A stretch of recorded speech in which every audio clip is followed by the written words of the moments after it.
Thank you. Ladies and gentlemen, we welcome you live to episode number 21 of the Primetime Rundown alongside my guys Tyler Adelle and Nick Partain. I'm Joey Jarzynka. We cannot thank you enough for joining us here on the Eastern Observer and the Blackjack Media Networks. Tyler, first off, I have to say, you are clean shaven and on top of it, and we will get this on our social media pages next week when we reveal something great about Tyler. You painted a fantastic image, and this was all by hand. Number one. I figured that was printed. No, he did that by hand. That's absolutely surreal. I didn't know he was talented. Yeah, I didn't think I was very talented either. I'll be honest with you. Yeah, I mean, I'll move out of the way as best as my large body frame can, so you can see as much of it as you want. Obviously, you get a better look at it once it's up on our social media. But yeah, this took about a total of about 3 days to do. But being that there's no work and I can't go anywhere, it definitely helped me pass the time, and something I think I definitely love. So it definitely has a spot on this wall. Really happy to hear that, and it looks fantastic, by the way. And really, you do, if God forbid nothing works out for you in your career or in your anything, you have art to fall back on, because that really, I could tell you right now, and I told you this off camera, that seriously, if I tried doing that, I would probably want to poke my eyeballs out with the paintbrush. That's for sure. Yeah, I mean, I give credit to my my background in architecture to that one, for the patience at least. So thank you guys. Well, that's very good to hear. So now, as we are here Friday evening on Good Friday, Holy Friday, and happy Passover to those who do celebrate that as well, who will be celebrating Easter on Saturday. Or sorry, oh my gosh, on Sunday. My goodness. Your days are all messed up. You got to go back to work. It's true. I know. I have to. You know what it is? I have to get out of the house. That's I need some sort of human contact or human interaction. It's brutal. But going back to our prompt and our script here, looking at and seeing what has happened in the sports world, which really is not much in the previous week. Let's look to something that we actually had this discussion about a few hours ago off camera, and we're going to start with the NFL All-Decade Team. Now, there's multiple controversial players that were added onto the team. My one player that I thought was right in the middle of the pack and really, held his own was Denver Broncos cornerback, now actually LA Chargers cornerback, Chris Harris Jr. He was named to the All-Decade Team. I don't know if that was really the greatest choice. There's so many others, Aaron Donald, Fletcher Cox, Darren Sproles, Johnny Hekker, Shane Leckler from when he was playing. So there's a lot of things, and we were discussing also defensive backs, fullbacks, nose tackles are surprisingly not there. Is it a surprise that they are not there, or is the NFL trying to combine those said positions? Because if you have to do that, then basically, Tyler and Nick, you would have to break it down even more, and you would have to have the best free safeties, the best strong safeties, the best nose tackles, and the best fullbacks. What do you guys think? I mean, you already know where I stand on the fullbacks. I think it's a little bit ridiculous that they weren't added. I'll agree with you for the first time in God knows how long. And the fact of, I understand that the fullback is not a very, I guess say used position that much. I know there's really only a handful of teams that use it, but it is still a position that should have been recognized. And there's still a lot of fullbacks out there that are still like, you think of a team and it's like he's still one of the first people you think of. You go to the New England Patriots, you think of James Devlin.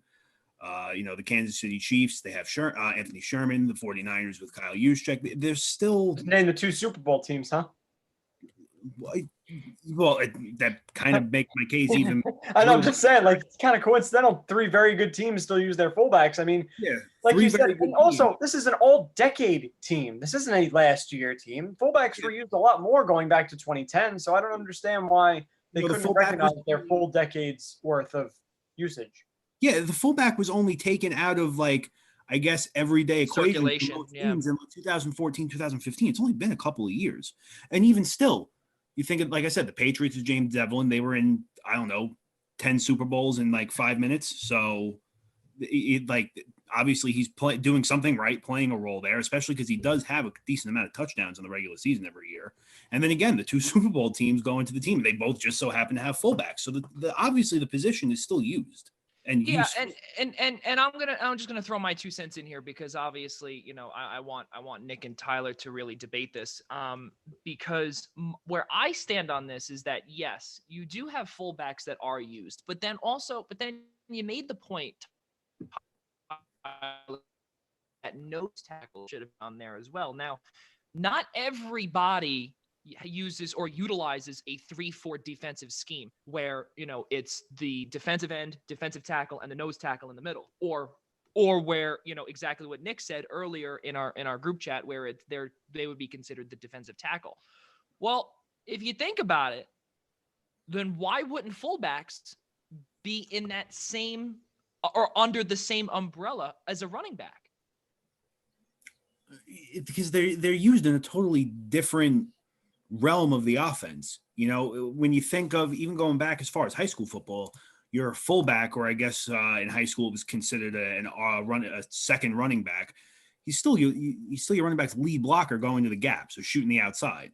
So it's hard to try and put them in the category as a running back because I mean, look, they're getting no recognition on here as is. You know what I mean? It's like, and look, don't get me wrong, there are some teams that are going to have plays in their playbook that would utilize a fullback that they'll use their second or third string running back for. But I don't know.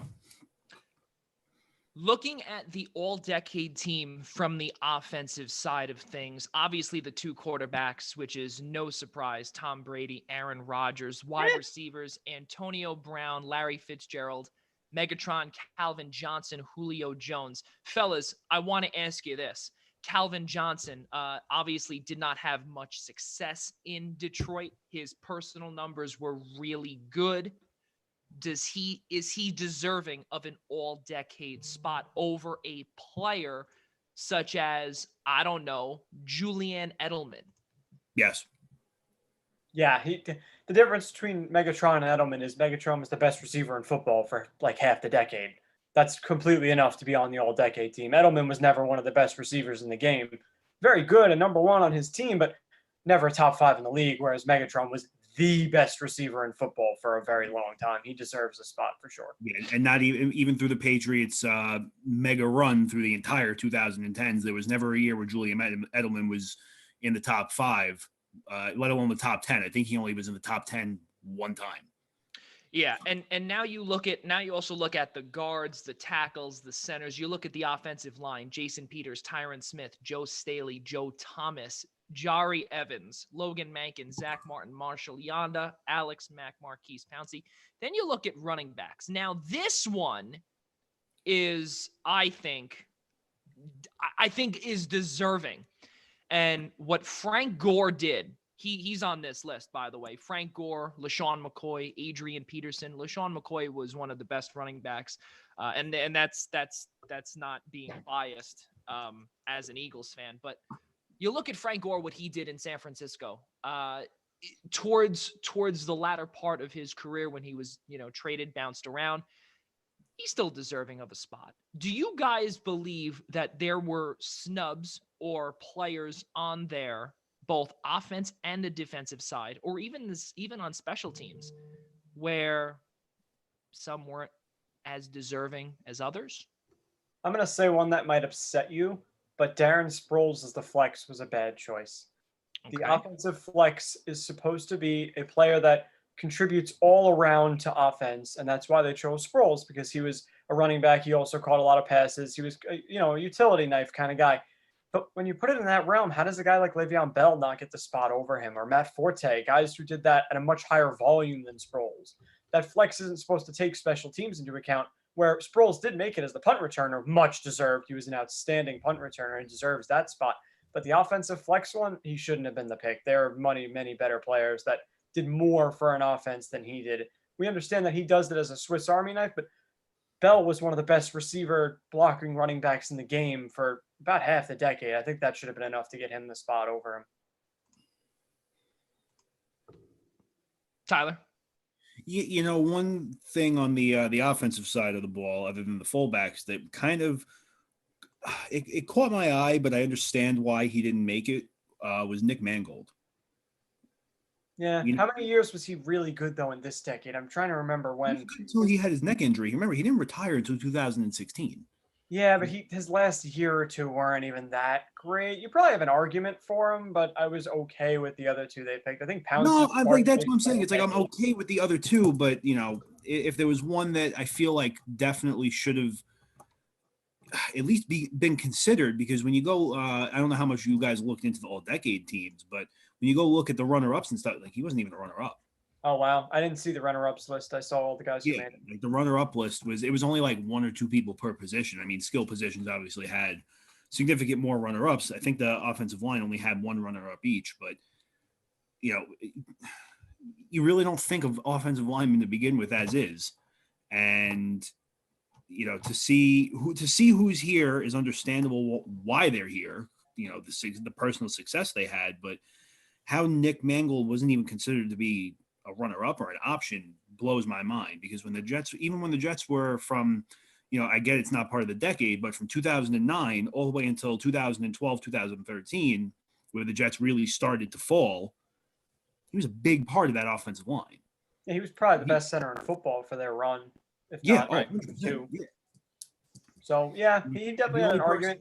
It's a matter of how well he played into the decade. We know he definitely had 3 or 4 good years in there, but if you can add all the way to 16 of him playing at an elite level, he'd have had a better argument. But his play tailed off. He was hurt a lot his last year or two, so that's probably what cost him. Oh, yeah, no, of course. And, you know, the only other center I could think of, and obviously he retired way earlier than 2016, but the only other center that really would ever jump out to your eyes at the time was probably Jeff Saturday. And it's like, you know, you look at what Nick Mangold did as a Jet, regardless of the decade, and it was like, how many people will go into the store to get a jersey and they're walking out with an offensive lineman, let alone a center's jersey, and you go to a Jet game or watch on TV, and almost everybody was wearing it. It's wild. Did you see they had a Twitter poll out thing where they were doing like best college player? Like they did this whole massive Twitter poll, and Nick Mangold won like the best college player. He beat Reggie Bush in the final. Like he has such a cult following on social media that he even was able to win a popularity contest like that. It was really funny. I didn't see that. That's wild. I gotta check that out. Yeah, if you follow Nick Mangold, you'll see it on his feed. He tweets a decent amount, but he was like completely pushing for it the whole time. It was hilarious. That is pretty cool to say the least. And Tyler, I am in agreement with you with Nick Mangold, but the Jeff Saturday part is he began to be on the backside of his career. If I'm not mistaken, he retired the year after Andrew Luck's rookie year, I believe. It was in that. Well, yeah, because his retirement season was Peyton Manning's last season before the whole neck problems. Right, I'm sorry. Right. I take that back. It was his first season in Denver because they took a snap under each other. Right. Yes. Yes. That is correct. Yes. So yeah, no, absolutely. But Alex Mack, what he did in Cleveland, and then what he's done now in Atlanta is extremely remarkable. But the guys right now, I think the NFL, they got it right. But I am, like I said, I am in agreement with certain positions. And I think a nose tackle, because not every team plays in a 3-4 defense, for defensive backs. Also, you have to look as well, where a lot of teams also play a 4-2-5 scheme, where you have 5 defensive backs, 2 linebackers, and obviously the defensive line. Or you play a what is it? 3-4 or 3-4-4, I think. Yeah, that's correct. Yeah, it's a 3-4-4. Nick, you are the Eastern Observer's math guru here. Yeah, 4-4-3 is 11. You are good. Right, exactly. There we go. Yeah, so 4. Yeah, what Joe's trying to say is there were a ton of hybrid defenses played this decade. We really, really moved over the course of the decade to a passing league. Right. So base defenses became much less frequent. So that even that, on top of everything else, makes the nose tackle even less of a prominent figure. But yeah, but see, it really comes down to 3-4 versus 4-3 base if the nose tackle's on the field or not. So when you're already at 50-50 basically of the league, and then the league's moving more toward passing, it was even less this time around. Yeah, but see, but my problem with the argument now is you're saying that all teams don't use the not all teams use a 3-4 defense. But you look on the other side of the ball, and not all teams use fullbacks either. It's still a position; it still should have been recognized. That's fair, I guess. I mean, it's just because it's kind of like just a breed of defensive tackle, like defensive tackle's overarching term that covers all of them, whereas running back doesn't overarch into fullbacks. Like no one considers Anthony Sherman a running back, but all defensive tackles all nose tackles are defensive tackles. Right. Yes, that is, and exactly what you said. That is fair in my opinion. And now just to continue this with the NFL, I want to move over from the all-decade team, because we could go on and on about this, and we have some agreements, some disagreements, whatever. That's exactly what this show is about. But now I think we can all be in unison with this following topic here. Just a few days ago, Antonio Brown hired a veteran agent in hopes to return to the NFL. Fellas, who would be dumb enough to sign Antonio Brown? I mean, it's got to be a team with a veteran infrastructure. I mean, maybe Philly, because they have a very good culture. They have good leadership there. They need a wide receiver. I know Joey would hate it, but that's the kind of team that would take the shot, just because they really need a receiver, and they're a team that could maybe withstand him being a lunatic and corral him a little bit. I know the Patriots failed last year, but if Brown is serious about changing his behavior, he seemed to say some things recently that kind of hinted toward the fact that he gets it. So if he comes in and he's not a lunatic, he's an amazing wide receiver. We saw in one game in New England, he looked like vintage Antonio Brown. Against so he's worth a shot if you think you can get his brain right. He's completely worth it because you're going to pay him nothing, and he's going to be a stud for you.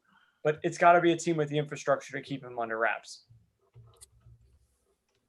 Tyler.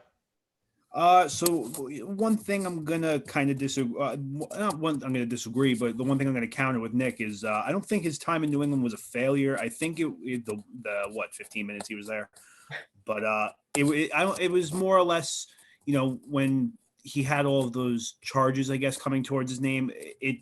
You kind of expect the team to let him go, because if he stuck around, there wouldn't have been any failure at all. The Patriots probably do a lot better than they did last season if he sticks around. He didn't whine his way. I forgot he didn't have like an episode. It was that those allegations came out, and they were he had the allegations came out after he finally was able to get those episodes brushed away.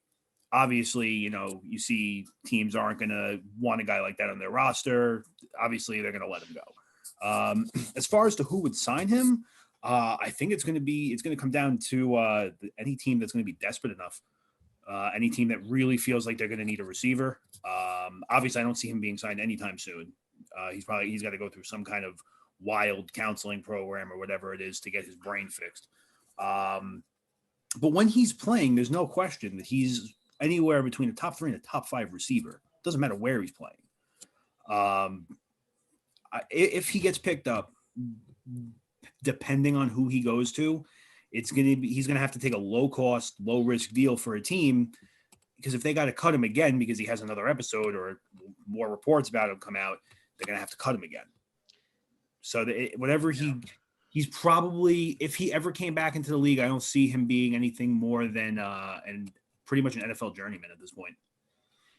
Yeah, which really is sad. But you know what? His actions were really, unacceptable across the board, starting in Oakland, and then with him fighting with the movers when I believe he was leaving in Miami. I think it was Miami, where it was, or some place in Florida where he was.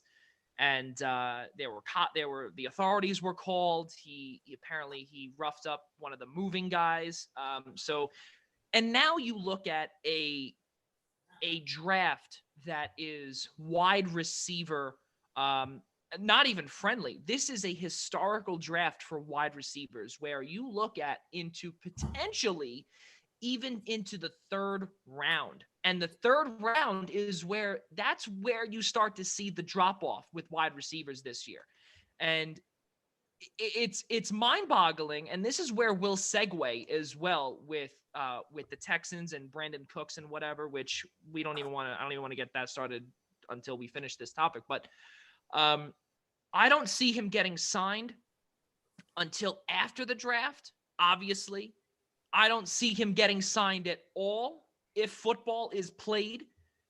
And even if this whole pandemic was not going on, I do not see him getting signed to begin with, because really, a lot of teams are trying to rebuild their culture. And Nick was talking about the Eagles, and I can tell you right now, I watched All or Nothing over the last few weeks, and that's on Amazon Prime for those that are at home and have nothing to watch.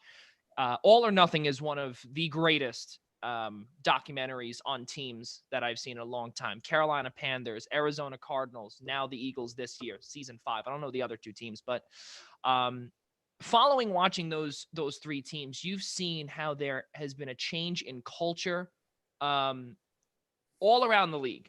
And just by looking at what Ron Rivera's Panthers did years ago,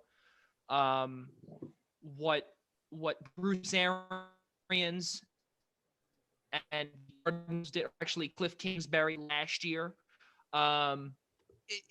there was not a lot of room for him. And I think a lot of the things that are going on now, especially with this year's draft, Jerry Jeudy, a few others that to be named, I don't know off the top of my head, but Jerry Jeudy is the biggest one that I could think of. He's done. And if he does get paid, it would be the veteran minimum, that's for sure. And he will be a bargain, or maybe a diamond in the rough. I don't know. Well, we had a similar thing go on last season. Someone signed Kareem Hunt. He was suspended for 8 games. He had a very, very bad domestic violence issue. He still got signed. It only takes one team to take the plunge. So I could definitely see him getting on a roster. And I think it actually helps that it looks like because of the pandemic, there might not be as many off-season workouts and things. So teams won't want to rush to sign him to get him into training camp. They'll be able to take their time. They can interview him over Zoom and video conference and things like that. They can make sure that he's getting the help he needs. They can make sure that they think his mentality is right. They can draw up a contract, like you said, that's not going to have any guaranteed money. The Patriots have a grievance going right now because Brown thinks he should be paid and they don't think they should pay him. So that's going to be a whole thing that has to figure itself out. So we'll see. I think somebody is going to end up taking the chance, because someone always does with these guys. Even Ray Rice, after his episode, got another job back in the league afterwards. So it's very, very hard to completely lose a spot. And I don't think he did enough to cost himself a job forever. And don't forget also, how about Josh Gordon as well? Excuse me. It wasn't violent. That played into his hands, his benefit. It was other stuff. The league was the one keeping him out, not necessarily teams not signing him. So. Right. Yeah. Well, yeah, no, it's true. And I personally don't believe that we're going to see a team right now. And the only team that I could see, and really will be able to determine that after the draft, even after the first round, the second round, whatever it is, or even after, obviously after the full draft is done, which, by the way, will be a virtual draft. We'll have to see what the depth charts look like, and Tyler will be having something else that he'll be building for us, and we won't say that now. We'll be talking about that moving forward, starting next week on our Twitter accounts, Facebook accounts, YouTube accounts, wherever. Just keep an eye out on at Observe Eastern on Twitter. Moving forward, fellas, with the NFL still, because really this is the time. We are about 2 weeks away, or actually 2 weeks, roughly about 2 weeks away from the draft. It is April 10th here, Friday. I like I said, I can't believe, I don't even know what day it is, what year it is, whatever it is. The new jerseys for the Bucks and the Falcons. I'll start this one off. I think the Falcons jerseys are disgusting. I think the third jersey is fantastic, which is the general, their original, or what they had last year and in previous years, their back in black uniforms. And the Bucks, they go back to what their glory days, if you will. I love those the Bucks jerseys. Can't stand the new Falcons jerseys, fellas. What did you guys think when you saw those new jerseys? I mean, I agree with you. I didn't like the Falcons ones. I thought the black and white were very bland and stupid looking, and then that half red, half black one. Like, the Falcons not gonna have a red jersey. It's their color. How do you do that? And that one looked so dopey with the top half, bottom half. I didn't like it at all. The Bucks, I agree with you again. I loved the new pirate ship going back to that vintage logo on the sleeve. I was really hoping they'd have an orange creamsicle one, and I still hope that they have like that just for one game, man. That'd be so cool to see because I love that vintage jersey. But I thought the Bucks did a much better job, even though there were a lot of funny memes out there comparing them to the Mean Machine. Yeah. Tyler, what about you? I like them both. I have so many other things to be concerned with and investing time in that I'm not going to get bothered by jerseys. Although I did think the Falcons one they could have done better, but I like them. The thing to me, and it's really okay. So it's the biggest thing to me is the ATL right here, and it's massive, and it's probably, you figure, about this wide, and it takes up the whole chest. You figure, as you know, if you're wearing the actual jersey and goes over the pads, whatever, it'll stretch across the chest. That to me is the ugliest part. That reminds me, and Nick and Tyler, I think you guys can remember this, when Johnny Manziel was drafted into the NFL by the Cleveland Browns. That year, the Browns debuted a brand new jersey following the Brandon Weeden year. And that was, if I'm not mistaken, one of the ugliest jerseys I've ever seen, with Cleveland across the chest. You have the orange numbers with the brown outline. It just didn't fit. And if I'm not mistaken, they retired those jerseys not too long after they were debuted. Yeah, I don't have distinct memory of any terrible Browns jerseys. I mean, it's hard for their color scheme, like that burnt orange brown combo is very hard to make into a for eye friendly jersey, I guess. So I don't ever really give theirs much of a second thought because they're all kind of gross to me. It's just not an endearing color scheme. So nah. They're also really not an endearing team either. Well, yeah, that too. When you're 1-15 every year, it's not like I'm paying much attention to you. Right. Exactly. So moving forward, and I know Nick really does not watch Hard Knocks or anything along those lines, but I will. What? I did the Jets year way back. That's fair. Yeah, but Danny Woodhead, you gotta be kidding me. Yeah, but the biggest thing here is that HBO and the NFL announced that the Rams and the Chargers will both be featured because of SoFi Stadium opening up in Los Angeles or in Inglewood, just outside of LA, this upcoming year. Now, the Rams were featured less than 5 years ago when they made their move from St. Louis to LA with Jeff Fisher. Do you guys believe, and I know that there's obviously not a lot of, thought process with little things like this, but there are other teams like the Raiders who were on last year that could potentially be getting a spot on HBO. Why would you want the Rams again? Could you think of a better team, potentially? I don't know, the Tampa Bay Buccaneers, who did not make the playoffs, and that's what Hard Knocks is all about. A team that did not make the playoffs the year before, trying to get there this year. Wouldn't you want to try and get to the Bucs? No, they want the LA teams to actually have fans. That's what this is all about. It's not the stadium opening. They're trying to get people interested in the two teams that couldn't draw anything. They don't have any fans in LA. No one seems to give. So it's not a dig at them. Neither team fits there. It's the truth. They have NFL teams there. Nobody wants to watch an LA football. For whatever reason, they don't want it. I don't know why they jammed two teams in there. They had trouble filling their own stadiums. It's going to continue. They're trying to use Hard Knocks as a jumping off point to get people interested in both. That's why double feature. We'll use the stadium as the whole drawing point, but they want to get people interested in these two teams. And as for them already doing the Rams a couple of years ago, I get that, but come on, what are there? Maybe two players in the whole roster that are going to be on both times? Like teams have such massive turnover in the NFL nowadays that it's hard to have the same team be on twice with a lot of the same players. This Rams team, since Sean McVay took over, is vastly different than the Jeff Fisher era. They cleaned house and completely brought up their own team. So it's not like it'll be any of the same guys. Tyler, your thoughts? Yeah, so one of the things I was thinking of, and I was looking back at the list of everybody who's been on Hard Knocks, and there's definitely some teams in there that probably should be or should have been by now. Playing a little bit of bias here, but the Giants, one of them, considering they haven't made the playoffs since, I don't know, Lincoln was probably alive. There's definitely a lot of teams they could have showcased. But looking back and doing a little bit of research as far as the last time the Rams were on, they averaged about 450 to 500,000 views per episode. So, and that was one of their most demanding seasons, other than their first season and their return season after their hiatus between 2002 and 2007. So, I mean, from a business standpoint, if the demand is there and that's what if people are going to watch it, it makes sense to bring them back.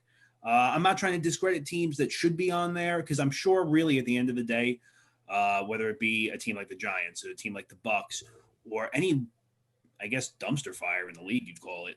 I don't know if you consider the Bucks a dumpster fire anymore, but at the end of the day, this is probably the last thing they're even concerned with anyway, a bunch of cameras following them all day. So I'm sure the teams could really care less if they're featured or not on the show.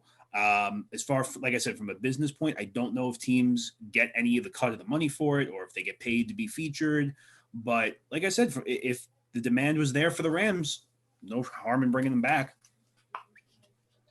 Yeah, I think I'm gonna go with you, Tyler, on this. And the biggest thing here, and really I'll have to change my mindset up a bit. And the biggest thing that I see here is that LA is struggling. And ever since when they were announced in 2016, actually, right after the 2015 season, I remember I was out in Los Angeles, and I told both of you this story. The two times that I was out in LA, both teams from St. Louis and from San Diego both declared on the day that I had arrived in LA that they were going out there. So I don't know if I should go out there again during, in January, because, you never know. We might see another team head out or flock out to LA. But ever since then, I remember the hype when the Rams were coming home. The billboards were finally, all the banners were dropping. Everything was crazy. The Coliseum outside of it, that they were coming home. Those days are, they were coming back, and really it didn't live up to the hype. And especially with their, with the 2000, 2 years ago, the Super Bowl, when they completely flunked out. Now they signed Jared Goff. They traded away Brandon Cooks, which is where we'll segue into. And you trade away Brandon Cooks for a second-round pick. And if I'm Bill O'Brien, I'm okay.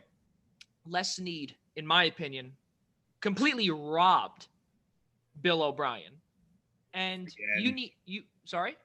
Again. Well, Bill O'Brien shot himself in the leg again, twice. But Les Snead now was the second general manager to absolutely fleece the Texans. And you're going to pay DeAndre Hopkins about between $12.5 and $12.7 million this upcoming year. Now, you're also going to have Brandon Cooks, who is an oft-injured wide receiver, who is concussion-prone, and who was knocked out of Super Bowl 52 and has not played a full season since his time with New Orleans. And that was 2 teams ago. What do you make of this let's call it deal. I'm going to start this off. The Rams, they needed to clear space, and the Texans added $16 million. What are you doing? Well, that's not, I don't think, how the money worked out. The Rams ended up with like a $17 million dead cap charge because of this. They didn't save any money because of this. They did it to get the draft pick. And because they felt like Cooks dropped out of their rotation, he wasn't playing much. They'd rather give somebody else a shot. But I don't think even the Texans had to take on the full salary either. I'm not exactly sure how the dollar for dollar worked out, but I don't think the Texans are paying the full thing because of all the dead money that's now on the Rams cap. But regardless, it turns out that the Texans overpaid, like you guys said. You have a second-round pick for a guy who had a very bad year last year, a lot of injuries, getting older, not that productive. At his best, he's absolutely worth a second-round pick. We saw him traded for a first-round pick a couple of times already, so he's worth at least that when he's healthy. But the fact that we haven't seen it makes it seem like I don't know how the Texans got pushed into a second when the Rams should have had no leverage whatsoever. So I don't get it. If he's healthy and productive, it could look like a good move, but it's very risky, especially when you've already traded away your number one receiver. You don't have a margin for error here. If Cooks is hurt or he's not effective, you have no wide receivers outside of Will Fuller, who's very, risky himself. So I don't know. Bill O'Brien's building a very risky team over there with David Johnson, Will Fuller, and Brandon Cooks being your prime skill guys around Deshaun Watson. And it just makes no sense to me too in a wide receiver heavy draft. Right, to give a second-round pick when you can get a good young receiver at that pick, it's also very puzzling to get, a guy who's not cost-controlled anymore instead of having somebody you could draft and pay a lot less. Right, exactly, Tyler. Yeah, I mean, I have no idea what's going on down in Houston. It's hard to even put into words. It's like you've seen some – in all sports, you see very puzzling moves and very interesting decisions. But then this is like this is like an elite group of what the hell is going on. You know what I mean? It's starting to become Peter Chiarelli level of like, what? Yeah. Who's this team? What is going on there? Yeah, like the Giants better start making moves with this guy soon. Right. Everybody should be on the phone every day right now in quarantine. Like, hey, Bill, what do you think of Deshaun Watson? Like, is he annoying you today? Like, do I have something here? Like, yeah, it makes it to me. It makes no sense, and I don't know how the money works there. But you think about it, and you say to yourself, you're really kicking yourself, and it doesn't make sense. You have Will Fuller, Kenny Stills, now Brandon Cooks. It doesn't. Oh, and also don't forget Randall Cobb, who now is, I would say, I believe Randall Cobb now moves down to the third wide receiver on the depth chart. Yeah, he's Brandon. Sorry, he's their slot guy. Right. Brandon Cooks now elevates to 1 immediately. Will Fuller will now be your 2, and Kenny Stills is now your 4. So all of a sudden, if all is healthy, that's a good thing. But again, exactly what Nick said, it's a humongous gamble because you have 2 wide receivers that are oft injured and cannot stay healthy. So your number 1 and 2 could potentially be Randall Cobb and Kenny Stills, who, okay, yeah, they're scrappy, they're whatnot, but who do you have on your outside playing? I don't know. That's the issue. So we'll have to see what happens there. And now with the Texans just trading away and trading 4 picks, it's mind-boggling. And really, I think that is the biggest storyline heading into this draft, is to see what they're going to do, because what they've done, it makes no sense to the 3 of us, and most likely to a majority of Texans fans and in general football fans. Yeah, they still have another second-round pick because they got one from Arizona for Hopkins and they traded their own for Cook. So they have a second-round pick if they want to draft a receiver, but then you have a crowded room. You have 5 guys that are capable of playing. So I know you have risky guys, but you can't just keep throwing bodies in there, because then when they are healthy, you have guys not playing that deserve it. So you're right. They are a team to watch because you never know when they're going to strike on another crazy decision, especially if the draft gets strung out this year and they have a whole week of days to make new decisions and new trades and things like that. It could get very wild for Houston. I'd say they're definitely a wild card because you never know what they're going to pull next. Yeah, no, I can't. I honestly, I cannot wait to see what's going to be there with Houston. But let's take a peek at picks 1 through 5, and we can really cross off number 1 because let's be real here. Cincinnati is going to take Joe Burrow, and I think all three of us are on the same exact wavelength there. Andy Dalton is simply not going to work out, and he's also a free agent too. So Joe Burrow is. Sorry, no, he's not. Thank you, Nick. My mistake. They're gonna. It's a matter of time. He's gonna be now moved. You figure to be a backup or He'll probably be cut at some point. I don't think Yeah. they've officially done it yet. I think he's technically still under contract, but once they draft Burrow, they're going to let Dalton go. I don't think anybody's given them any kind of trade offer, so at some point they're just going to cut him. Yeah, no, absolutely. I think that we'll figure it out. We'll see what the deal is there. Looking right now, it is 6:41 on the East Coast. NFL talk is done for now.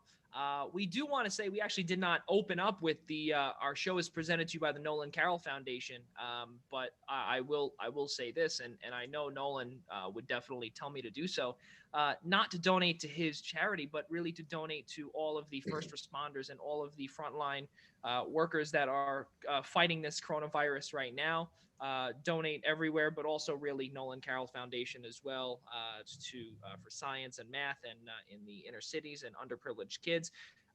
Donate at www.nolancarrollfoundation.com/donate in case you have a couple extra dollars and a few minutes to do so after viewing our show.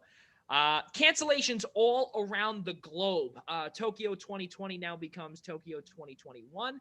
Now, my question to you, Nick, is you are an NBA guy, and I would assume you're not really a college basketball watcher. You're not really a college guy. You're mainly you stick to your professional sports. Now, LeBron and the rest of the pro players who usually go to the Olympics in either the summer, the winter, and the has a partnership with the IOC. And obviously, the NHL does not anymore. They're not sending their players there during the season. Do you see that do you think that this 1 year delay or postponement, if you will, would potentially change Greg Popovich's Summer USA roster? I don't drastically. I don't think, definitely not drastically. A lot of star players had already committed to playing if it was going to be this summer. So that obviously changes now with it being pushed back. But I really don't think any of those guys are like borderline retirees that would be like, oh, it's another year down the line. No, I don't think I'm going to do it, especially because we don't know what the heck's going to go on with the rest of the season. These guys might be sitting down for a while. Even next season could end up getting shortened. We have no idea what's going to happen with this pandemic. So I think basically the same set of guys that said they would play are going to end up playing, because by this time 2021 I would really hope this virus is completely taken care of and we have a vaccine and everybody's been cured and healthy and it becomes a footnote for the sports world instead of the main story. But I can't see the roster changing that much. I can't. A lot of these guys love playing in the Olympics. They really do. And with basketball, it's not like hockey where it's that hard on your body. Like, it's tough for these guys. It's definitely a lot of work, but it's not nearly the same. The injury risk is not nearly the same. I mean, Paul George was a major freak thing the 1 year he got hurt, but other than that, we've seen almost no injuries, no play change. Like, these guys still get a month or so off to rest after the fact. So it shouldn't change anybody's decision. I would be very shocked. The only one, honestly, would be Popovich, because he's the only one who's up there in age and might think, oh, another year, I might not even want to do this. So he's the only one I could see changing his mind, but I think even he said he would be okay with it. Yeah, I could see if anything, Popovich would be the only change. The only other one that I could see would be LeBron James. And I mean, I don't think that we're going to see a drastic change in how he plays next year with obviously everything going on right now. He came out publicly and said that this season he wouldn't have, quote, closure, with Kobe's death and everything. And I don't know. I almost feel like he would want to carry the torch no pun intended, for USA basketball in 2021. And I think that you look at what the last Olympics were in Rio, and if I'm not mistaken, I believe it was that one, or was it the year before, where Anthony Davis was the first college player when he was on Kentucky. I don't know, Nick. Tell me if it was Rio or was it Beijing, London. I think it was. I know Beijing was 2008, London was 2012, and then 16 was. Yeah, so like he was drafted like a couple months before. Right, exactly. So for him to still not make his NBA debut, but also obviously he was a bench player under Coach K, in that year where it was the final time that we saw Kobe Bryant play in the or on the world stage. I just personally believe that after seeing that, and I know it is 8 years ago, you're going to see someone who is drafted either this year or not this year, because this year they'll be making their debut, hopefully, if, as Nick said, this pandemic slowly winds down.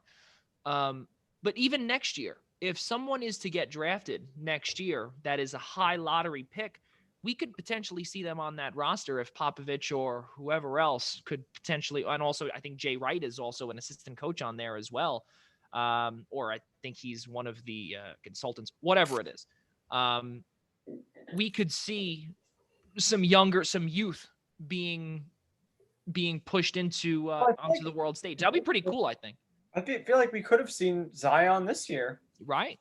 If they would have played it this summer, I think he would have absolutely had an argument to be asked. But I think for his health, the team might have said probably he shouldn't. But we've seen this before with guys that are drafted top 2, top 3, having the talent right off the bat. That's very apparent that they could definitely play on this kind of stage.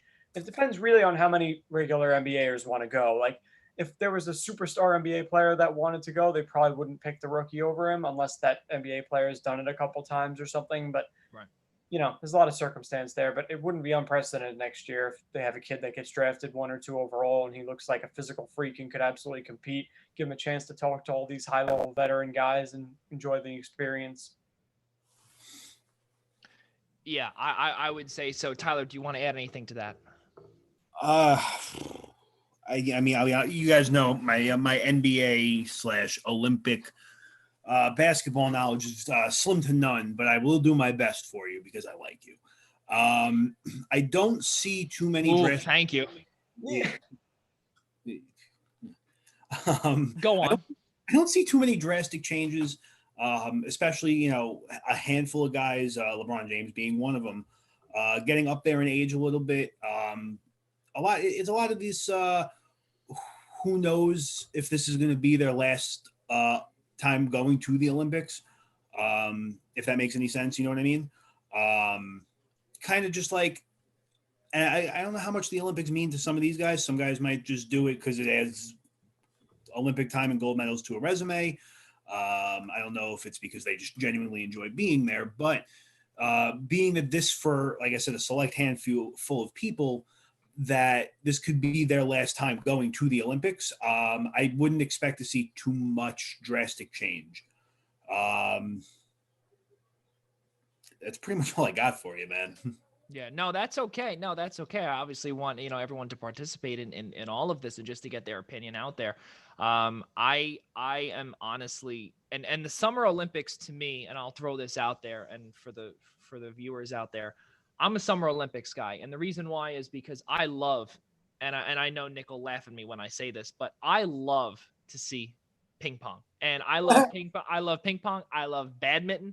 And those two sports are I normally play out in my backyard whenever I have some free time with my little cousins. But the best part about it is the sound effects that they give, the competition.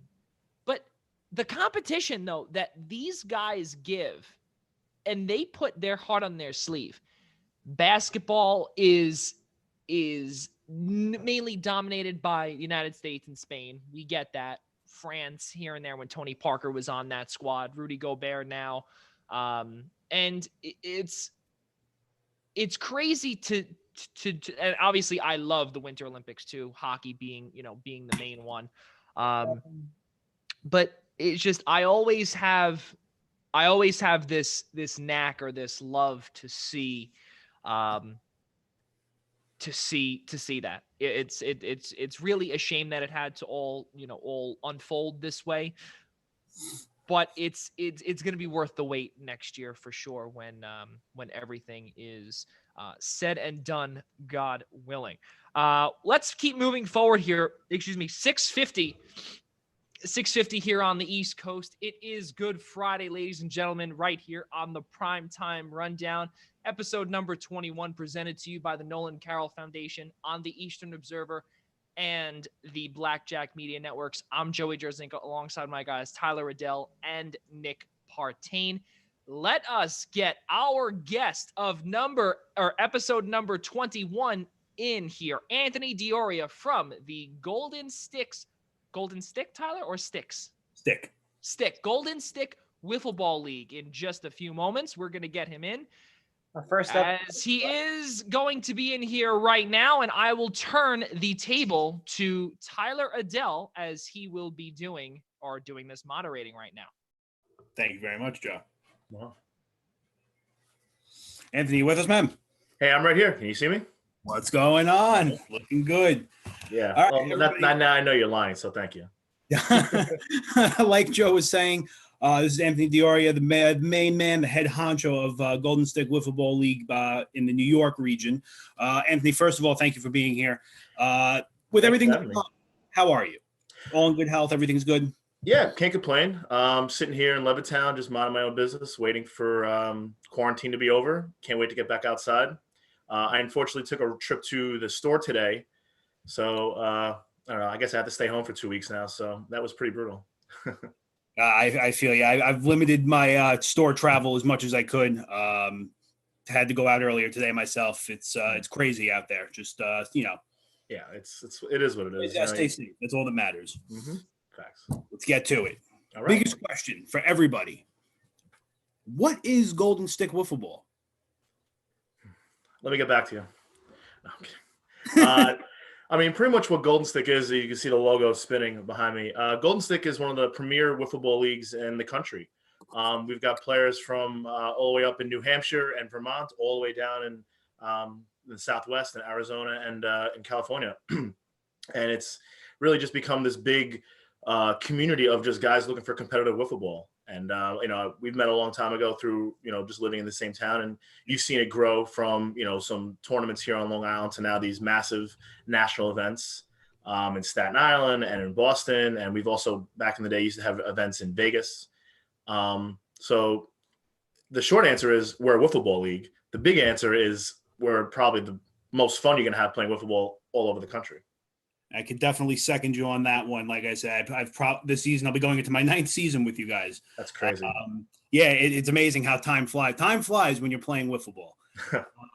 It's probably one of the most competitive things you can get yourself into. You meet some of the nicest and greatest guys in the world. You also meet some of the best athletes you'll ever meet. Mm-hmm. There's guys who.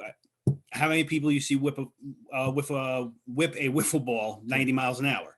And not many, but we've all seen it, and it's an incredible sight. To be honest, when you're especially when you're at bat, when you're sitting on the sideline, you're like, oh, that's pretty fast. Like maybe I can hit that, but then you take the bat and you go stand in the box. You're like, that's really fast, and that's a piece of plastic, and I have some work to do. Oh yeah, I can tell you, and you probably agree with me. Nothing is more, nothing can be more scary or scarier than the first time you go step in the batter's box and you have an 85-mile-an-hour curveball just about to clip your nose and then hits the dead center of the zone. Yeah, it's quite an embarrassing moment. It's a very humbling moment, and for some, they don't come back after that. But for the rest of us, we push through and say, "No, I'm going to do this. I'm going to play competitive wiffle ball, and I'm going to get good at it because I love wiffle ball." So. Yeah, and it's obviously a very good thing for those who do keep coming because without the people who keep coming back and dedicating their time traveling to New York and Massachusetts, we can't keep growing. I'm glad you said that, because you're actually one of the great reasons why we've been growing as a league. Your willingness to bring your friends in and travel to Boston and travel to Pennsylvania when we used to play over there. You've been just as important as me or some of the other guys in helping grow the league. So thanks to you. Thank you. I've been, what can we do to make this place better since day one? And even if it's something as small as doing the stats, yes. whatever we can do to make it better. Which turns out not to be such a small thing. No, it seems a lot smaller than it is until you go home with about 35 score sheets. And then you have people texting you and calling you till about 1 o'clock in the morning. How many home runs did I hit? My strikeouts are wrong. And it shows you how much people care. No doubt. Yeah, they want to do good. They want to do good personally, and they just want to compete. I get it. It's great. So moving back to the league for a second. So format, obviously, we play mostly 4-inning games, fielding, pitching. What's the best way you would describe that to somebody? All right. Well, so we have two different formats. We have what we were talking about before, the fast pitch format. And then we also have this medium pitch yard league, we call it, format. The yard, I'll talk a little about the yard league because that's probably the most of our fan base now right now. It's a lot of our players play that medium pitch style now. Pretty much you have a pitcher, you've got two fielders, either both in the infield, one in the outfield, or one in the infield. You can have up to a 5-man lineup. And yeah, like you said, we play 4-inning games. And the way the season goes is you play in these events called super qualifiers. And your performance in these super qualifiers award you points. And then as throughout the season, you want to accumulate enough points to eventually get to this top 16 national bracket that plays at the national championship, which is kind of like a shortcut to get to the national championship game on Sunday, so you avoid playing pool play on Saturday. So that's really the goal of the season, is to try to get as many points to get into that top 16, to give yourself that chance to get like that free pass, for lack of a better phrase, to Sunday. And then every game is 4 innings. Everybody's got a couple of pitchers on their teams. Everybody can hit. It's, it comes down, at the end of the day, it comes down to who can pretty much get the last run or get the last strikeout, and who's the last man standing. One of the best things I think about wiffle ball is very comparative to a sport like hockey, where you go into a day and any team can beat any team at any given time. Mm-hmm. There's some exceptions where there's definitely some powerhouses like we've seen with the enemy. Now we have 10-run rule, who I will be trying to get on here to talk to them a little bit as well in the future. But, a team, I'm going to use them as a reference for a second, a team like the Dark Knights, where a couple of years ago could barely scratch a win. And last year they took down the number 1 overall, I believe actually they were number 2 last year, the enemy, mm-hmm. in the semifinals for the New York playoff. So it's anybody's game every day. Mm-hmm. And one of the things I learned as a player going into a game is after a game, no matter when it is in the day, whether it's the first game or the championship game, you just always treat it as if you're it's a brand new, you have no record, you're 0-0. No doubt. And the way the event goes, for those who don't know, is you have pool play games in the morning, and then you have the single elimination in the afternoon to win the super qualifier. So like what you said, sometimes you can have a bad morning, but you know what? I still made the playoffs. And right now, this is the most important game of the day, is this one game. Forget about the 3 we played in the morning. Right now, this is my chance to start fresh and go on a run and take home a lot of points, and also cash money. I mean, that's very important. Yeah, cash money. We all want points, but we also wouldn't mind knowing that we played wiffle ball for 6 hours and went home with some cash. Yeah, absolutely. For sure. Yeah, and definitely one of the best things to think about is you could be you could be the one. You can go 1-2 in your first 3 games of the day, or you can go 3-0, and you have just as much of a chance to win as that 3-0 team. I agree. I mean, I want to build upon what you said about the Dark Knights. They're a microcosm of what we've done with the league over the last 10 years. Just like any new sport. I mean, if you go back to the old NHL and the old MLB or the football, whatever it is, there was always a couple of teams that seemed to dominate, right, all the time. The Montreal Canadiens have 30 Stanley Cups. I mean, because they did who they play. They played the same teams. But over time, each league grew, they expanded, they brought in more players, and just naturally that talent pool kind of spreads out a little bit, and you have more competitive sports teams. And what's happened in the last 10 years in Golden Stick is because of guys like you and new guys coming in each year, they kind of play. They're like, okay, I get it now. They go to another team. They kind of like do their own progression up from like a lower level team to a medium to a better team. And all of a sudden now, like you said, you've got 16 teams that show up on a Sunday morning that are like, no, I can win today. We look at the bracket, look at the pool we have today. Like, we can easily go 2-1, go on a run and win this event. And to me, that's the mark of a great event, a great league, is that everybody could show up and be like, I have a chance to win. You know, if you get to a point where not everybody feels like they can win, then you start getting guys kind of walking away and they're like, this is no fun to watch the same team win over and over again. And giving those teams an opportunity to be like, no, I can do this. That keeps them coming back for more. They get very hungry. Very, very hungry. I can tell you it's definitely that first win you get, whether it's a regular season win or it's a playoff, you get that drive quick. But, and again, jumping back to the Dark Knights really quick, it's you look at them and they almost seem as if they've become the face of Golden Stick as far as bringing in youth, because they were a team that came from 1-2 win seasons a couple of years ago, way back in our older format, to now teams that last year they won 2 super qualifiers and they made a decently sized run into the Open. That is no doubt about that. They are a product of teamwork and friendship. And, you have 5 friends that wanted to play wiffle ball on a competitive level. And they could have easily, after like the first 3 events, being like, forget this, like we're going to go split up or we're just not going to play anymore. But the fact that 5 of them have stuck together for 5 years now and have become a marquee team in the league, I mean, that's amazing. And it makes us look good. It makes the league look great and be like, wow. And they're also just great guys. Like they're just nice people. They're not arrogant. They're not prima donnas. We got plenty of those in wiffle ball, but these guys are definitely not. They're just good dudes from Suffolk County, New York. And they love playing wiffle ball and they love the competition. They love being fun. They're just, there's not enough superlatives to describe their contribution to the league and really to the community as well. So, going back to talking about how a team can just not feel it up and quit, or they get intimidated, which we've definitely seen a lot of one and done teams and one and done players within Golden Stick. What would be your best suggestion to a player who's intimidated with joining but wants to figure out a way to get into the league? It's a great question. I would encourage them, as you can see, I'm wearing a shirt that says Gaul on it. This is our fall league that we've been running over the last, I guess we're going into our 6th fall this year, God willing. And I encourage new players to reach out and try to join that league for a couple of reasons. One, it's not super competitive like the summer, where there's less rules about roster size and there's a lot more money and it's a lot more, long days, aggressive stuff. The fall league is just simply pretty much a couple of double headers on a Sunday morning and you're home before football. That was the original idea of the league. Like we all want to play whiffs, but we all don't want to miss football. But we have like a lot of guys like, let's make a league out of this. And it's become a place for new guys to come in and give it a shot and not feel like there's all this pressure. It's much less money and they're kind of just like, whatever. It's a lot more of a learning experience. It's also a chance for players already in the league who maybe they're not happy with their team or they kind of just joined a team just to get in. They can meet new guys and meet other players and maybe form new teams. The biggest difference between the fall league and the summer is that fall league is a draft style league. So we get 8 captains and we have a draft. So there's no like super teams. Everybody has a chance. And the teams are up to 5 and 6 guys.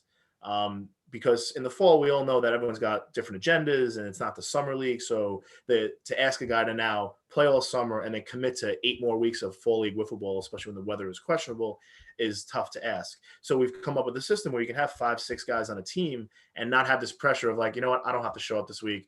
I've got kids or like I'm going to a football game or whatever it is. And be able to just be like, all right, I'm going to play 5 weeks of the 7. It's costing me much less money. I'm out of there by 12:30, 1 o'clock. And I'm meeting all these new guys playing fun wiffle ball. So I would encourage all new guys to definitely check out Gaul. We're on it's on the Golden Stick page on Facebook. We're on Instagram as well, the Golden Stick Whiff. And there's plenty of information about the fall league, or you can always shoot us emails and we'll be more than happy to direct you in the right direction. Yeah, I mean, you actually you jumped the gun on me. I was actually about to ask you what's the best way to find Golden Stick. I know Facebook, Instagram. I'd say for a couple of years it was difficult. We've gone through a lot of transition in our media over the last 4 or 5 years. There's been a lot of transition of who's been running our events and trying to take control. Some people are stepping back, but the one thing we didn't want to sacrifice was the product on the field. Sure, we may not have as many videos out there as other leagues or as many pictures or whatever, but everyone still knows that when they show up to a Golden Stick event, it's the best type of wiffle ball you're going to find. And we're just going to try to do a better job over the next few years of, rebooting our social media, getting the YouTube page in order, getting our Facebook back up there, utilizing Twitter and Instagram, Twitter at Golden Stick Whiff, Instagram, again, at Golden Stick Whiff, YouTube Golden Stick Vids. Facebook Golden Stick. And if you want to shoot us an email, you can email the New York region specifically if you are from New York, nygswl@gmail.com. Or even if you're not from New York, you can still shoot us an email there, and we're in connection with all the other regions in the country. We're more than happy to help you out, whether you live in New Orleans, Tampa, California, Montana, Vancouver. So one of the last points I want to get to right now. Obviously, we could talk about Golden Stick for days. We can talk about how great it is. We can talk about how much fun we have. We can tell people to go to our your YouTube and the Instagram. But our YouTube. Yes. Yeah. We're all a community here, Tyler. We're all friends. It's everybody's YouTube. We're all family. But in my opinion, the best way to get your best Golden Stick experience, even if you don't play, you just come and watch for a day. Obviously, due to everything going on right now in the world, everything as far as the next couple months go is quote unquote tentative. But where's the best place to go catch some Golden Stick? Well, we've been playing at Eisenhower Park right here in East Meadow on Long Island for the last 5 years now. We've been on Long Island for the last 10. The league originally originated up in Boston, like North Boston area. They still play up in Danvers. And then we play in East Meadow at Eisenhower Park. I would love to tell you exactly where we play at Eisenhower Park, but now with everything that's going on, there's like one of 3 options where we might be playing. So I'm not going to tell somebody, I'm not going to say one spot and have it change tomorrow.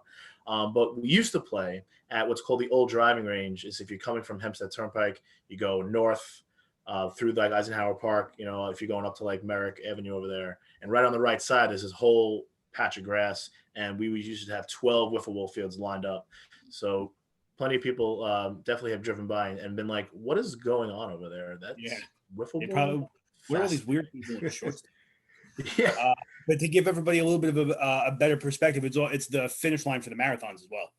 Oh, that's true. That is a good point. Well, that's why we haven't been able to use that field now, because the Long Island Marathon, great event, like you said, they use it for the staging area, and it was totally destroyed after the event last year because it rained and the mud and the cars, and it was just a disaster.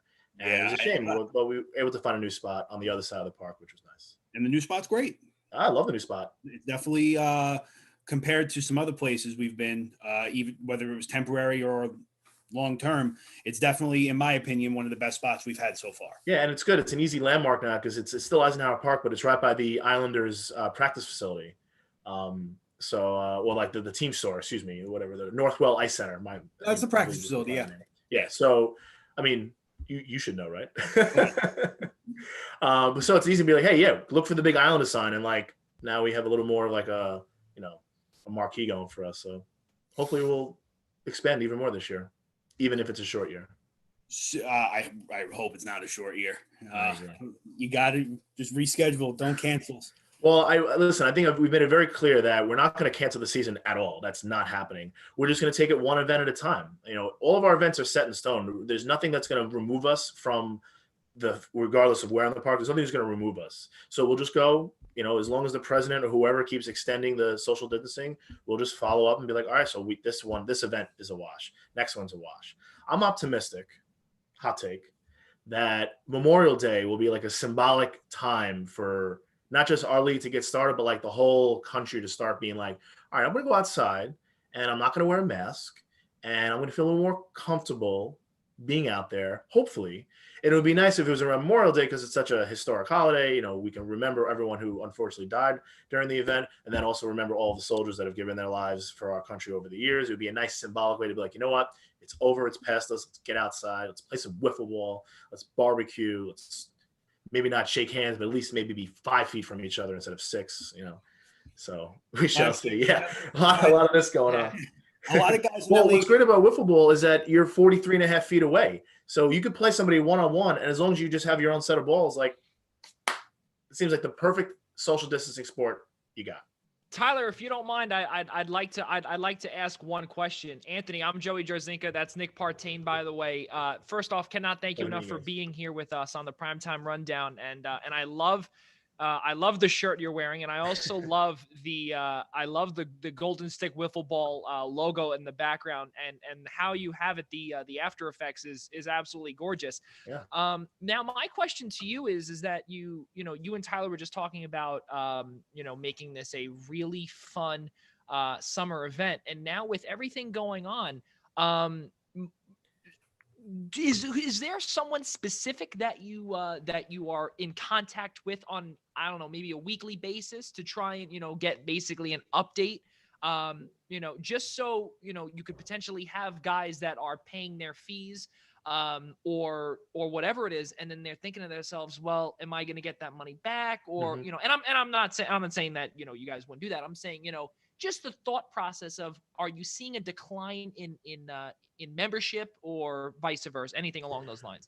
I think those are all great points and fair questions. No, the decline of membership, no. The frustration, yes, has increased. The guys are ready to play. They know we're going to play at some point, whether it's in 3 events, 4 events, 1 event. So, and of course, if the whole season is a scrap, I'd be more than happy to give people their money back, because really a lot of that money pays for field permits, and if we're not going to play on a field, then give it back. My coworker, Rob Landrew, who also helps run New York and the rest of Golden Stick with me, he's been in contacts with the Nassau County Field Permit Department essentially on a pretty weekly, if not twice a week kind of basis, just giving us updates on, who's allowed at the park, what the deal is. And unfortunately, the most recent information, which we haven't made public yet, so consider yourself privy to this information, is they've extended the closure of the parks to May 15th, which now puts our May 17th date in jeopardy. I believe they only did it to the 15th because it's a Friday, and they know that parks are usually busy on weekends, so they wanted to maybe reserve the fact that maybe we can have it open that weekend. My biggest concern is that they can still have all these things going on in the park, but they're going to look at us as like, well, you've got 75 people here playing a wiffle ball tournament. That's a lot of people. Maybe we're not going to let you play. I don't know that. I hope that's not the case. I hope it's either like you can play or the park is closed, you can't play. I would hate to then be like, yeah, the park's open, no problem, but you can't play because you have too many people. That'd be like, which would be the most ironic thing to ever happen, right, Tyler? Yeah. Now we have too many people. Now we can't play. It's a problem to have too many people. Yeah, I remember there was plenty of times way back when we were scrapping for teams because people would back out 12:01 Sunday morning. And, oh my God. Actually, I do have a question for you now. Depending on if they actually capped out how many people we could have in the field at once, would we split into maybe 2 or 3 sections throughout the park? That's a very fair point. We do have access to the other field if it's available, and even if it's not in great shape, if that's what it takes to play with, then yeah, I'd be willing to do that. Wouldn't be that big a deal. Set up 4 fields here, 4 fields there, or 3 and 4. We've become very good at making fields now in a variety of locations. So I'm not really worried about, we have to like make fields. Like that's the least of my concerns. I'm more concerned about like, where can we do it and are we going to be allowed to? So, but yeah, listen, we're going to do everything we can to play wiffle ball. We're definitely not going to take the easy way out and be like, we're just not going to run events this year. That's like the farthest thing from my mind specifically. And I know Rob and other guys who want to run. In fact, we had a meeting the other day on Zoom with some other guys from Fast Pitch about just like, hey, what are we doing? Like, is there going to be an open again this year? Like, are we going to, people want to start booking flights and we're afraid that, to book flights and, the deal. So people are chomping at the bit to play with. So the last thing we want to do is deprive them of that. But there's only so much we can do, unfortunately. Yeah, we're all in a position where this is really out of everybody's hands. One more thing I want to touch up on really quick. I know I said that probably 3 questions ago. But for anybody, while we're sitting around in this quarantine or self-quarantine with no work, no sports, do you have any kind of a platform that people could listen to just general wiffle ball talk? Oh, that is a great leading question, Tyler. That is true. Actually, so since Fall League, even actually before that, since the open of our and the end of our season championship last year, we started this podcast called the Let's Go Sunday podcast, which essentially the reason why it's called Let's Go Sunday, there's a historic video of this team called Neef that was playing in Texas in 2008, and they had a big home run to get them to Sunday, which was like, the second half of the tournament. And the guys just running around, let's go Sunday, So it became this like rallying cry at every tournament, whether it's on a Thursday or a Tuesday, it doesn't matter. It was like, let's go Sunday. It became a metaphor of getting to the championship. So we all felt like this could be a great name for a podcast. So we're called the Let's Go Sunday podcast. We usually try to stream live on Facebook Sunday mornings during the season. Now that we're not in the season, we've been recording, like you guys are doing, using Zoom as a platform, just having, going on Instagram live, trying to get people on. So on YouTube, we have a New York Golden Stick account, and then the @Golden Stick Vids. Soon, I'm actually in the process of working on it, putting a nice playlist together of all of our Let's Go Sunday podcasts, so they'll be available for everybody to listen to. There's also hundreds of other wiffle ball podcasts out there. There's our friend James Stein does a podcast called Shut Up Stein. There's a Major League Wiffle Ball podcast whose name is slipping my mind right now. But if you just simply Google Wiffle Ball podcast, there's a lot of material out there to listen to. And so it'd be really, actually one of them is calling me right now. I have to ignore Ed Packer. Hate to see it. So he's not that important. He's only one of the greatest players. No big deal. Yeah, one of the greatest. But yeah, so our YouTube channel is going to have all these Let's Go Sunday podcasts. They're on Facebook already, Golden Stick on Facebook. So yeah, look for us. I'm going to be posting and dropping a new video on Sunday morning, hopefully, and then trying to go live as well again. But just like you guys, we're trying to learn what we can do, what we can't do in this quarantine, what's good media, what's bad media. We all want to throw a bunch of stuff out there because everyone's looking for stuff, but that doesn't mean it should be garbage. You want it to still be nice, and that's why I try my best with the graphic. I can't take credit for this. My friend Andrew put it together. He just showed me how I can throw it on the TV and on YouTube app and just run it. I'm like, this is great. And then this is my Adam Schefter lookalike bookcase. Unfortunately. And Tyler, in case you were curious, I don't know if you guys are from the Levittown area as well. Yes, those are Levittown Central trophies up there. Wow. So classic memorabilia here in the Dioria household. So the last thing I want to get to you with you today, we're going to take off the commissioner hat for a minute. We're going to put on the player hat. Oh. Breaking news, 5 last things, Tyler said. Yeah, I was just going to say that as well. Well, no, that was the last thing of the commissioner part. We're going to get to now, this is the first thing of the commission, the non-commissioner. Yeah, this is the first of the non-commissioner. So, as I stated before, we're going to try and get one guy from every team on here every week to just talk about their team a little bit. Tell us about your team. Sure. My team name is the Players. That's been my franchise since I came in as a owner in 2011. And, we're beautiful, beautiful baby blue uniforms, dark blue shorts, mint. I've got a couple of good teammates this year. I have my friend Eric Anderson from Rhode Island. He's usually played in the Massachusetts region for the last bunch of years, but that region has been going through some changes as well. So he wanted to come play in New York. And that's how I also got our friend Andy Rapacki to also join us. He's from the Massachusetts area. So I actually have 2 guys traveling from New England to New York to play in wiffle ball. So that just shows you the scope of the league. And then our friend Drew Santora, who's been on my team for years, unfortunately is going to be more on a part-time basis this year. Wife, kids, job, especially with the stuff going on now. He wanted to take a break. No problem. And then finally, my biggest free agent acquisition in a long time, probably since Drew, is Nick Niff Mantulo. Originally, he used to play on that team Niff that I mentioned earlier. He played on the Dead End Kids last year. He's been around Whiffs for a long time. He's the man. He also is a avid wrestling addict, and I love that we have some WWE energy on the team now, and I know you can definitely appreciate that. Oh, yeah. Who do you think he looks like? I know he looks like somebody. I don't know. He kind of looks like the Undertaker. A little bit. A little bit. I usually call him Seth Rollins. I was like, hey, Seth Rollins, you gonna hit the ball today or what? Yeah, I thought, what happened? I thought he was moving.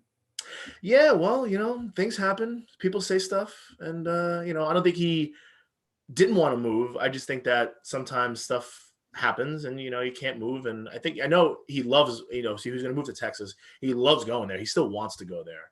I just don't think it's the climate for him to move now. So he's like, I'm back in. I called him up literally 8 minutes after Drew told me he was part-time. I was like, Niff man, hey, you want to play Whiffs? You want to play Whiffs? You sure want to play Whiffs? I really would love for you to play Whiffs this year. So I think he's great for us. Yeah, no, it's a big move for you guys. He provides some pitching depth. He's a great hitter. He provides that passion, that energy. Like, he's probably the most exciting guy to play with. Even play against. You're like, I love this guy's energy. Now he's on my team. We're I'm so pissed we haven't played yet because I'd be so excited for the home opener on the opening day in a couple of weeks, and we would go out there. We're ready to run all over everybody this year, hopefully. But we're very excited as an organization, definitely. Yeah, 2020 players. Yeah, I feel you. Definitely brings a lot of energy to the table. Definitely brings that. You want to talk wrestling terms. He brings the charisma. He's the guy. Even if you're having the worst day in the world at Whiffs and you have to play him in your last game, you're going home smiling. There's no question. Yeah. But he could tell you what he wants to tell you. He couldn't give up Golden Stick. That's why he's here. Because he was going to go to Texas and probably within 3 months be like, hey, so I found 4 teams and we're going to run a Golden Stick event here. I'd be like, great, I'm getting on a plane right now. Yeah, no, but you know what? It would have been win-win. We keep NIF or Golden Stick, Texas. I'd say Golden Stick's become this like cult following now. Guys can't, once they get a taste of it, they can't live without it. They crave it. I feel you. It's like I said, it's definitely addicting. Little short story. When I got into the league, I reached out at the time when Rob was running everything by himself. Reached out, got involved. I got on my first team. I showed up. We were supposed to have 6 people on the team. 3 people never showed up. Paid for the uniforms, and no one ever heard from them again. I ended up, I ended up with Tom Polly, who's turned into another face of Golden Stick Young Gun. Superstar. Yeah, superstar now. And who else was on the team at the time? Chris Bayo. Right, that guy. But yeah, I mean, that was in the Bay Park days back in Far Rockaway. Or East Rockaway, correct me if I'm wrong. Correct, East Rockaway. That was just, it was. I remember we got blasted our first day. We lost all 6 games in the old format. But it's you could lose every game in mercy rule, or you can win every game on a walk off, and there's no way you're not coming back the second time. I appreciate you saying that. It's a lot of fun out there. Yeah, I mean, we all went through our downsides.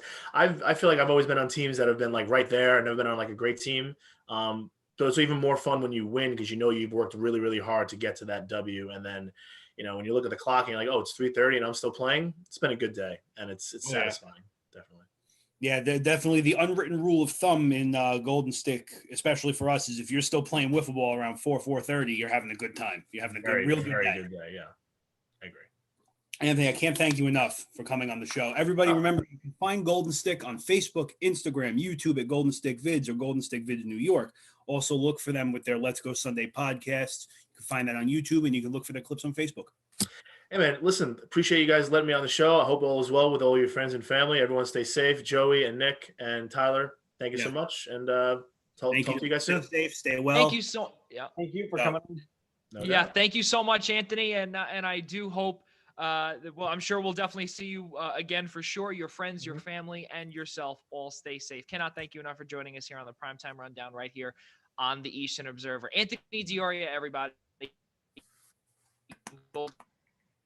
Andy, thanks so much for joining us here. Ladies and gentlemen, let's keep it moving here on the Primetime Rundown, episode number 21. Cannot thank Tyler for doing such an amazing job with this right now. Being the moderator, Tyler. This is a different thing. We'll have to give you a grade on it after the show. Yeah, I think you might have to watch out for your job, but whatever. Oh yeah, hey, listen, get Joey out of here, and this seems to be a good path. So I mean, when you become all big and famous, I'll just throw you out of your basement, and we can do the show. Yeah, absolutely.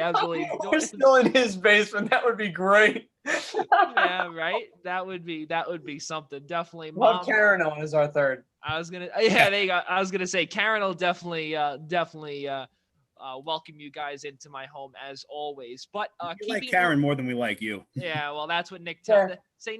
Nick says that all the time, and the rest of my friends actually. Moving forward here on number 21 of the Primetime Rundown. Once again, ladies and gentlemen, alongside Tyler, Adelle, Nick Partain, I'm Joey Jarzynka. Cannot thank you all enough for joining us here on this Good Friday evening, 7:23 here on the East Coast. We still have another 37 minutes. I had to get the math right there, Nick. 36 minutes. 36 minutes left to go here on episode. Please, I don't need the nastiness. Thank you. I can't even say it. It's you want me to take your job? Yeah. Mind-boggling. Mind-boggling once I say this, and this is not one to smile about. This hurt me as someone who's worked in college sports and still does, and just morally and for genuine knowledge of the situation. A few days ago, actually yesterday, we saw a tweet come from multiple sources, one of which being 24/7 Sports. And Oklahoma State football head coach Mike Gundy, he released this statement regarding the COVID-19 pandemic. And he said this, quote, the NCAA, the presidents of the universities, the Power Five conference commissioners, the athletic directors need to be meeting right now, and we need to start coming up with answers. The end quote. The Oklahoma State head coach said inside a near hour-long teleconference that included a 20-minute monologue to start off. Quote, in my opinion, we need to bring our players back. They are 18, 19, 20, 21, and 22 years old, and they are healthy, and they have the ability to fight this virus off. If that is true, then we sequester them and continue because we need to run money through the state of Oklahoma, end quote. Fellas, I need to ask you this because I don't think I should start because I could probably go until 7:58 and absolutely destroy what head coach Mike Gundy said in a teleconference, which I just read. Guys, your thoughts on this? He just doesn't get it.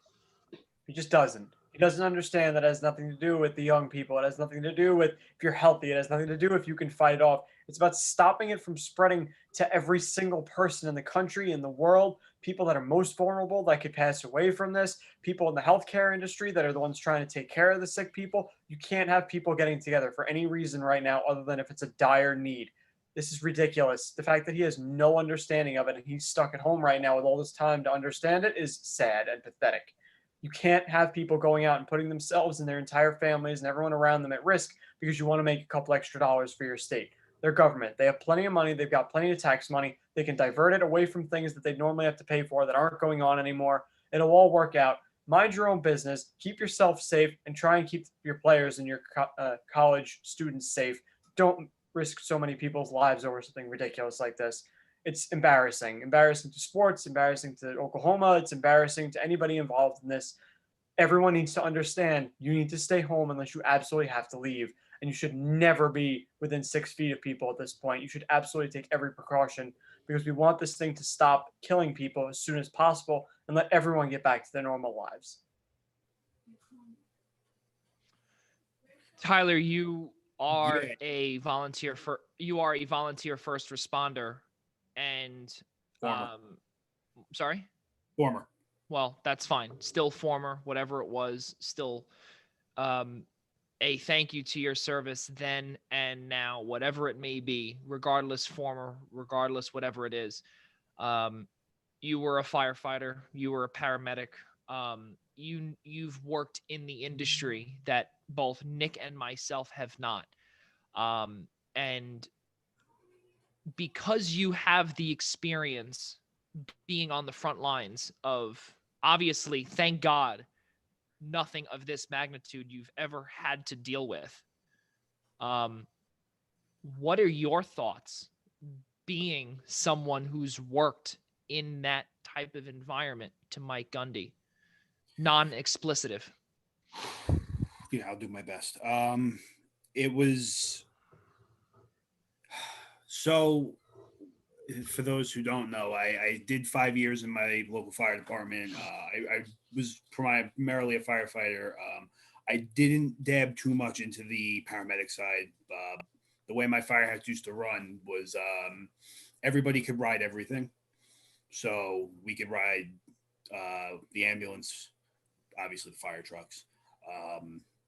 So we would do a lot of rescue calls.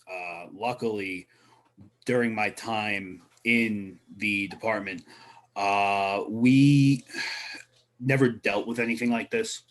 The worst we ever dealt with was blizzards. There was Hurricane Sandy, which is before my time in the department. So when you would go on a medical call, most of the time your biggest concern was getting the stretcher into a house because you have to fight it through the snow. Definitely, I mean, look, you definitely get to some scenarios. Obviously, any I don't want to say customer, any person dealing with any kind of underlying condition, COPD, HIV, makes the whole experience a little bit scarier because you're being exposed to that, trying to either get a person to a hospital and from time to time save their life. I'm in touch with some guys still from the department, and their day-to-day life hasn't changed much, with the exception of not going to work, because you can't shut down fire departments. You can't shut down first responders. So these guys are still willing to go to the firehouse and expose themselves to the disease or the virus willingly, and know that they can be bringing it home to their families. And like you were saying, the biggest thing is controlling the spread. Basically, to break it down, for I guess if you want to call it coronavirus for idiots, or dummies, whatever the book is. Dummies, yeah. Dummies. One person has it. Like say one of these college athletes have it, and he's fine. He could be fine. That's one of the things about the coronavirus. You can get the coronavirus, have the coronavirus, and get rid of it, and never even know you had it. So that kid goes out onto a football field or a basketball court, and after the game, he goes and takes a picture with the kid. So he now passes it off to that kid, who runs back to his parents to show them the picture he took. So now you have 3 people that it's been spread to in less than a minute. Mom and dad go to work tomorrow. They spread it amongst all the people they have, all the people they work with. They go home to their families, and it becomes a never-ending chain. And you have 1,000 people that are exposed to the coronavirus from this one guy, all within, you could have it in less than 24 hours, depending on how fast it moves. So for this guy to come out and say that, oh, these players are young enough to just get over it and they can play through it, it's probably one of the most ignorant, gut-wrenching, and disturbing things I've ever heard, because I bet if this guy's son or daughter had the coronavirus, you wouldn't want his kids playing sports. You wouldn't want them going out, but it's okay for somebody else's kid to do it so you guys can put money in your pockets. I can't be the only one who hears what's wrong with that. We gotta. The reason why it's not slowing down is because of morons like this guy who just don't care. We're all in New York. We're being told if we're going out to stores, we got to wear a mask and wear gloves. This guy's probably the guy who's going out, no mask, no gloves, just walking through the store, touching everything, coughing in his arms, and banging on every restaurant's door at night because he's trying to grab a meal. This guy has zero regard, and I would never. I don't want to wish any ill will on him, but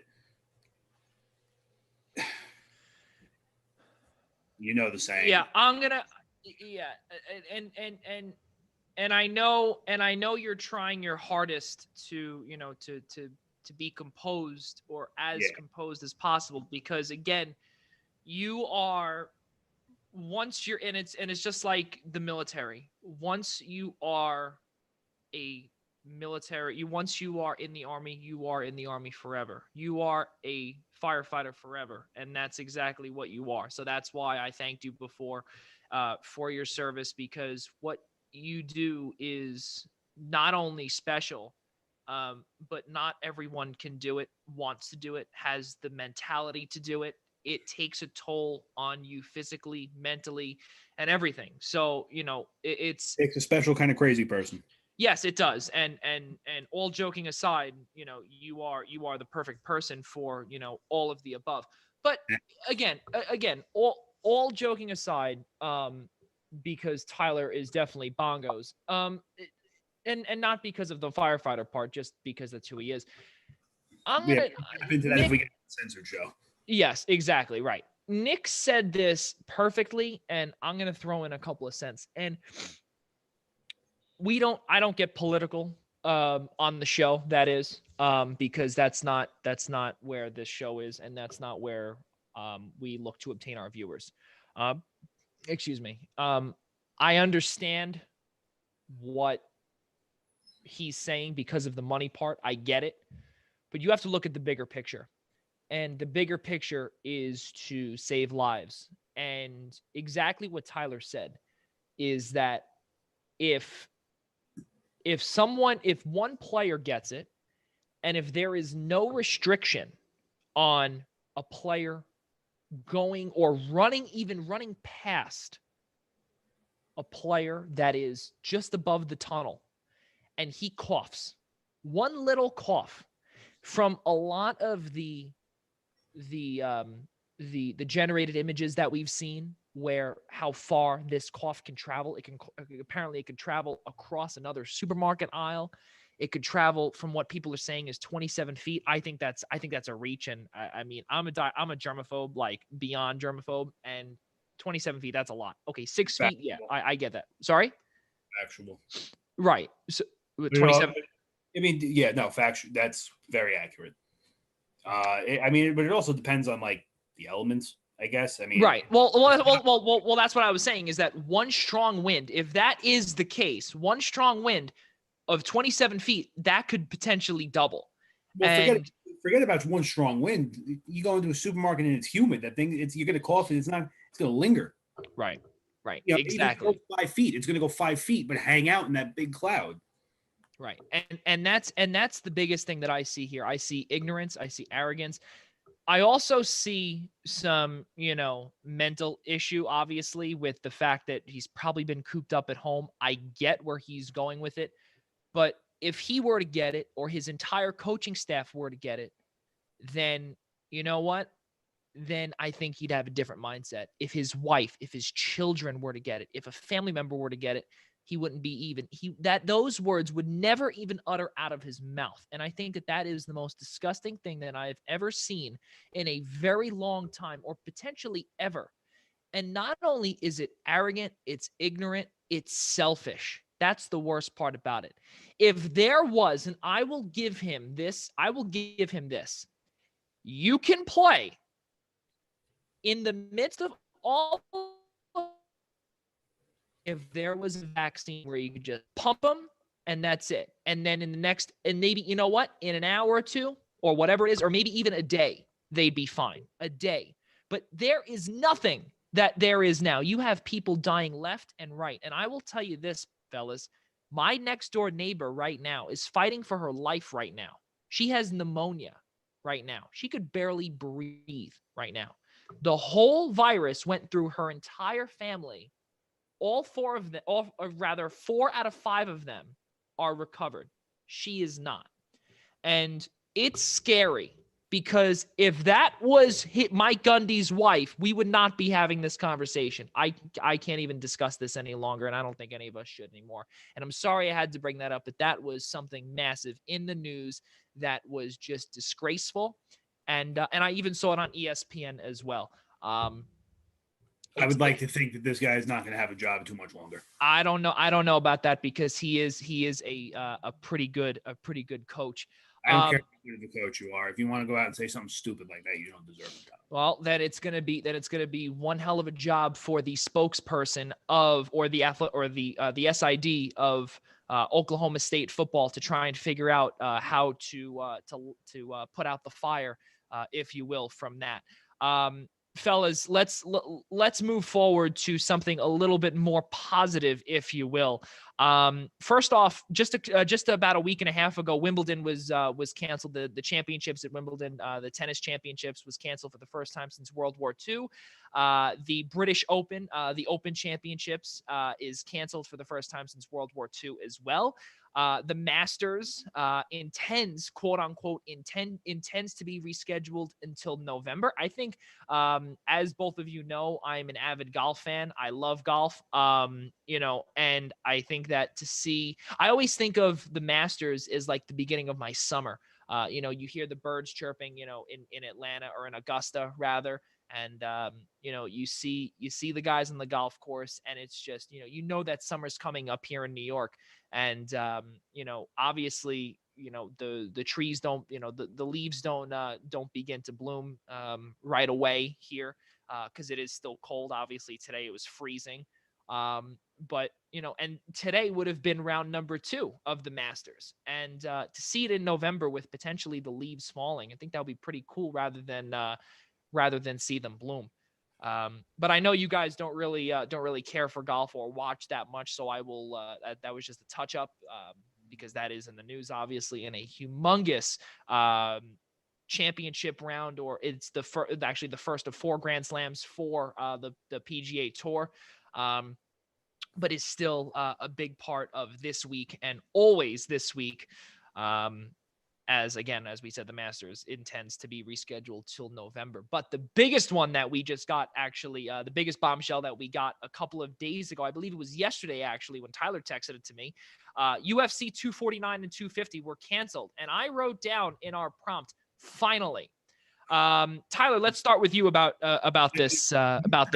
You have no idea how big of a weight on my chest this was for a very long time before even the coronavirus got here.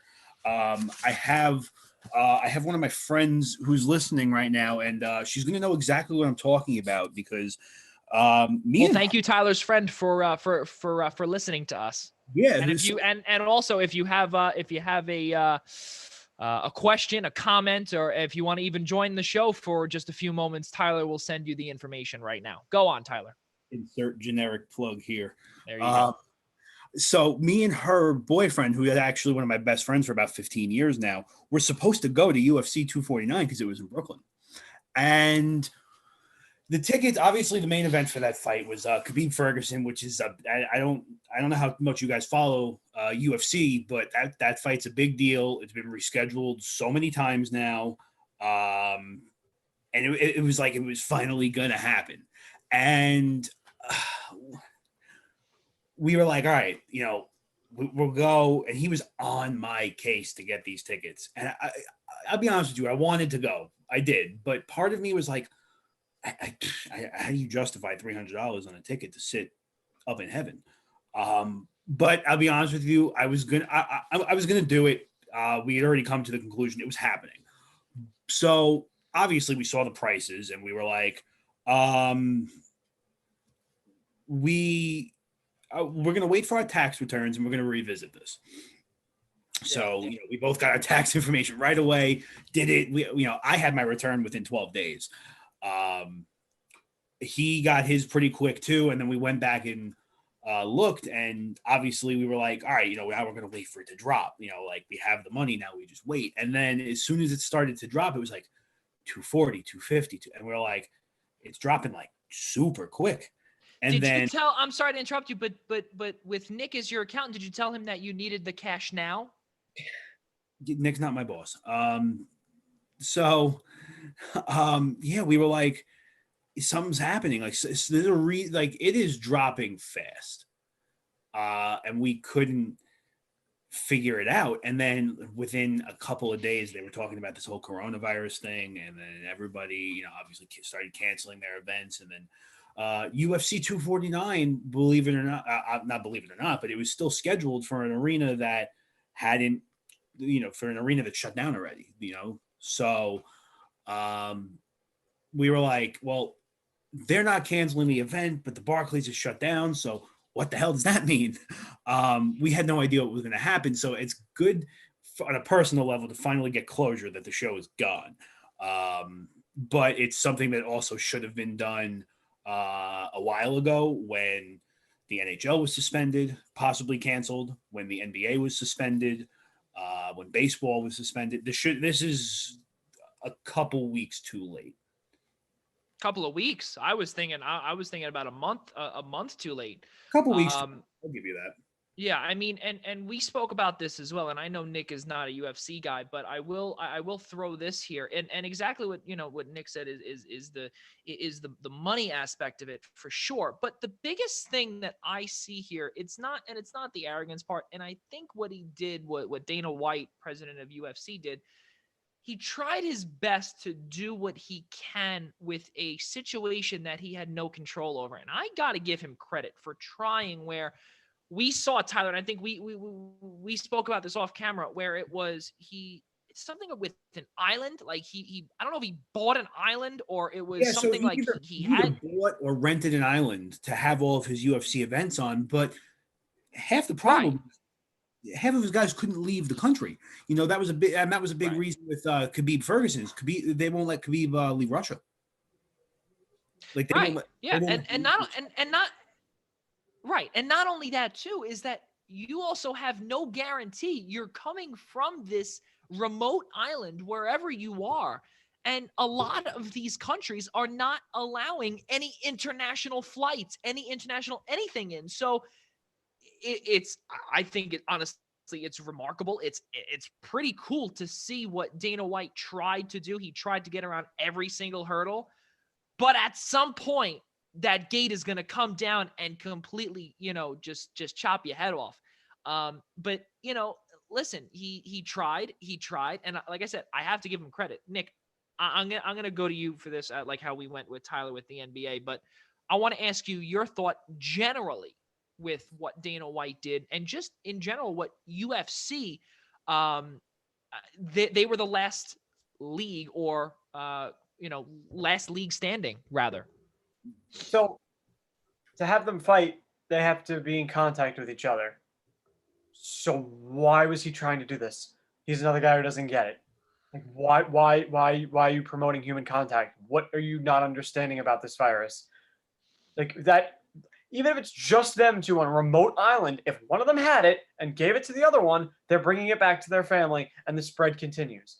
I find it hard to believe that this guy wouldn't have had his fighters tested and checked before they fought. If you could do that, then then the rest of it makes sense. But I mean, at the end of the day, tests on them when the tests are in short supply as it is. You're going to use them on two guys to fight in a UFC event. They should be saved for the medical professionals. Well, to be fair, at this point. You see how many tests are being handed out to the NBA and the NHL right now. There's no way Dana White couldn't have gotten. How many people fight on a UFC card? On the main card, 12. We shouldn't be putting right now. It doesn't make sense. Just stop. Tell that to the NBA and the NHL, who are trying to make significant comebacks right now. Right. We didn't get to talk about that, but I would have said the same thing to both of them. What are you doing? Why is this not waiting to be anywhere close to happening until we're basically sure this thing is? Yeah, but it's also not unimportant to have them tested either. I get that they're not considered a priority, but you got players that are dealing with hundreds of fans a day. They go to their signings, their meetings, they're meeting fans outside the building, inside the building. They're going to spread that thing faster than you and I combined. Yeah, but they shouldn't be out. It's just as important to have them checked. I'm not saying they're a priority, but you have some tests given to them. I mean, turn around, look at the Senators. What do they have? 6 people test positive right now? You have a very high chance of being sick. Yeah, if you think you've been in contact with somebody who got it, then absolutely you become somebody who needs a test. But to have 2 guys do a fight just to make the UFC and Dana White, who's probably worth millions, more money, seems ridiculous. If the guy can afford to buy tests and they're willing to give them to him and they're stupid enough to give it to him, that's not his fault. Well, that opens up a whole new can of worms. That is for a completely different show on a completely different network, not named the Eastern Observer. But now I'm going to segue into this. And Major League Baseball earlier this week had come out and said that there is a possibility that between Major League Baseball and MLBPA, along with the players themselves, they're weighing options to play in spring training ballparks all around Arizona and at Chase Field in Phoenix starting in May. Obviously, people have been very critical of this, one of which is one of my sources on one of Major League Baseball teams. You two know it, but I will not say it on air, as he told me to keep that shut. But he said, quote, "It would be a living hell for me to be," end quote, to be basically sequestered on, he said it would be like jail. That's the best way to put it. It's like jail for 5 months. And it would be okay if there were, the antibodies from other people, whatever. And again, a lot of this has to do with making money again and to rebuild the economy. Now, the biggest problem that I have here is that unless you have a vaccine ready, unless you have enough antibodies ready to inject people to fight off this potential bug where it will not affect people, where I think Nick and Tyler, I think, what was it? They had said that instead of being in a dugout or in a clubhouse, they would open up the gates to the stands where they would sit. I believe it's every third seat on the first base and the third base side. I think that might be the stupidest thing possible to do, unless there is a potential vaccine or there's these antibodies where you can just inject them with, where it would start working soon. But you have to give it time for it to be in May. And I understand that there's, again, this is a different part of the show, and this is not our forte, but there's a lot of money going around into the economy and everything like that. Yes, I know the stock market's down, everything like that, and it's affecting everybody. It is. And we have to get businesses back up and running. We do. But if it means endangering the welfare of normal human beings, and that includes professional athletes, because guess what? They are also human beings as well, just like you, me, and you. Guys, I need your input. So this is kind of where this whole thing is going to get tricky with sports and the coronavirus. Because as far as playing again, and I think we could all agree that as long as you can play and you could be, if you know that it's 100% safe, the virus is not coming in, the virus is not leaving, I don't see a problem with playing. But the only problem with that right now is you don't have that guarantee. Mm-hmm. You could isolate yourselves to some remote island off the coast of Antarctica and play baseball for all I care. But the problem is you're not. What's a baseball roster? 40 men. So you got 40 men with 30 teams. The 40-man roster isn't on the Major League roster. The 40-man roster is a paper and pen kind of thing. It's 26. It's 26 now. 26 is the amount of guys on a Major League Whatever team. it is. Whether it's 26, 40, or the entire damn farm.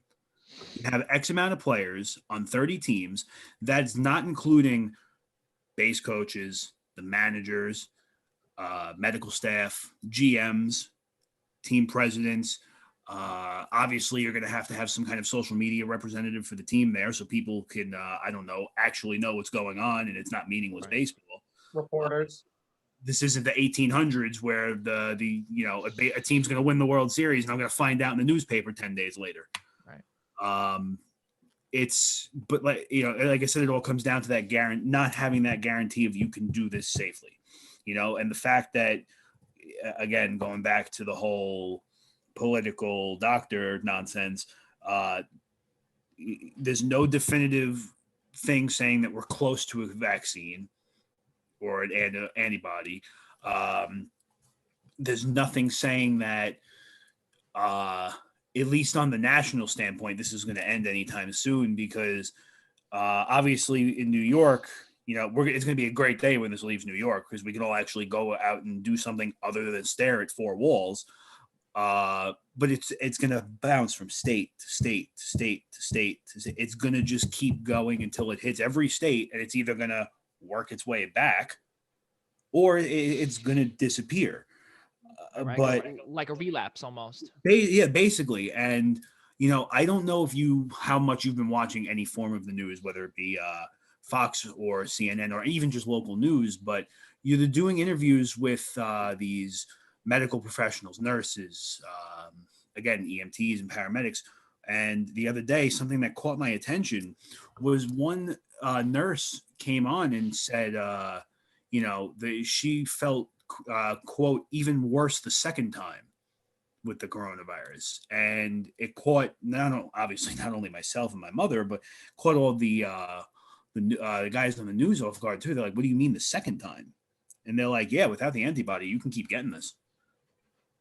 Right. Well, because and something that I've heard also is that there's different strains of this now, and that's all. And from what I'm told is that, or from what I've seen on the news is that's or what I've seen online rather. I'm not going to say that is the case, but I've seen rumors of that. I'm not the news, but I'm just saying what I've seen and heard.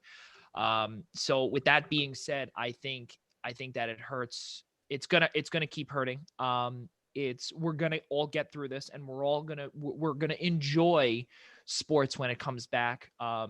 I think more than we ever would, and I know me who works in it, and exactly what Nick said. I'm gonna take what Nick said here, and it's I don't think and me to that works in it.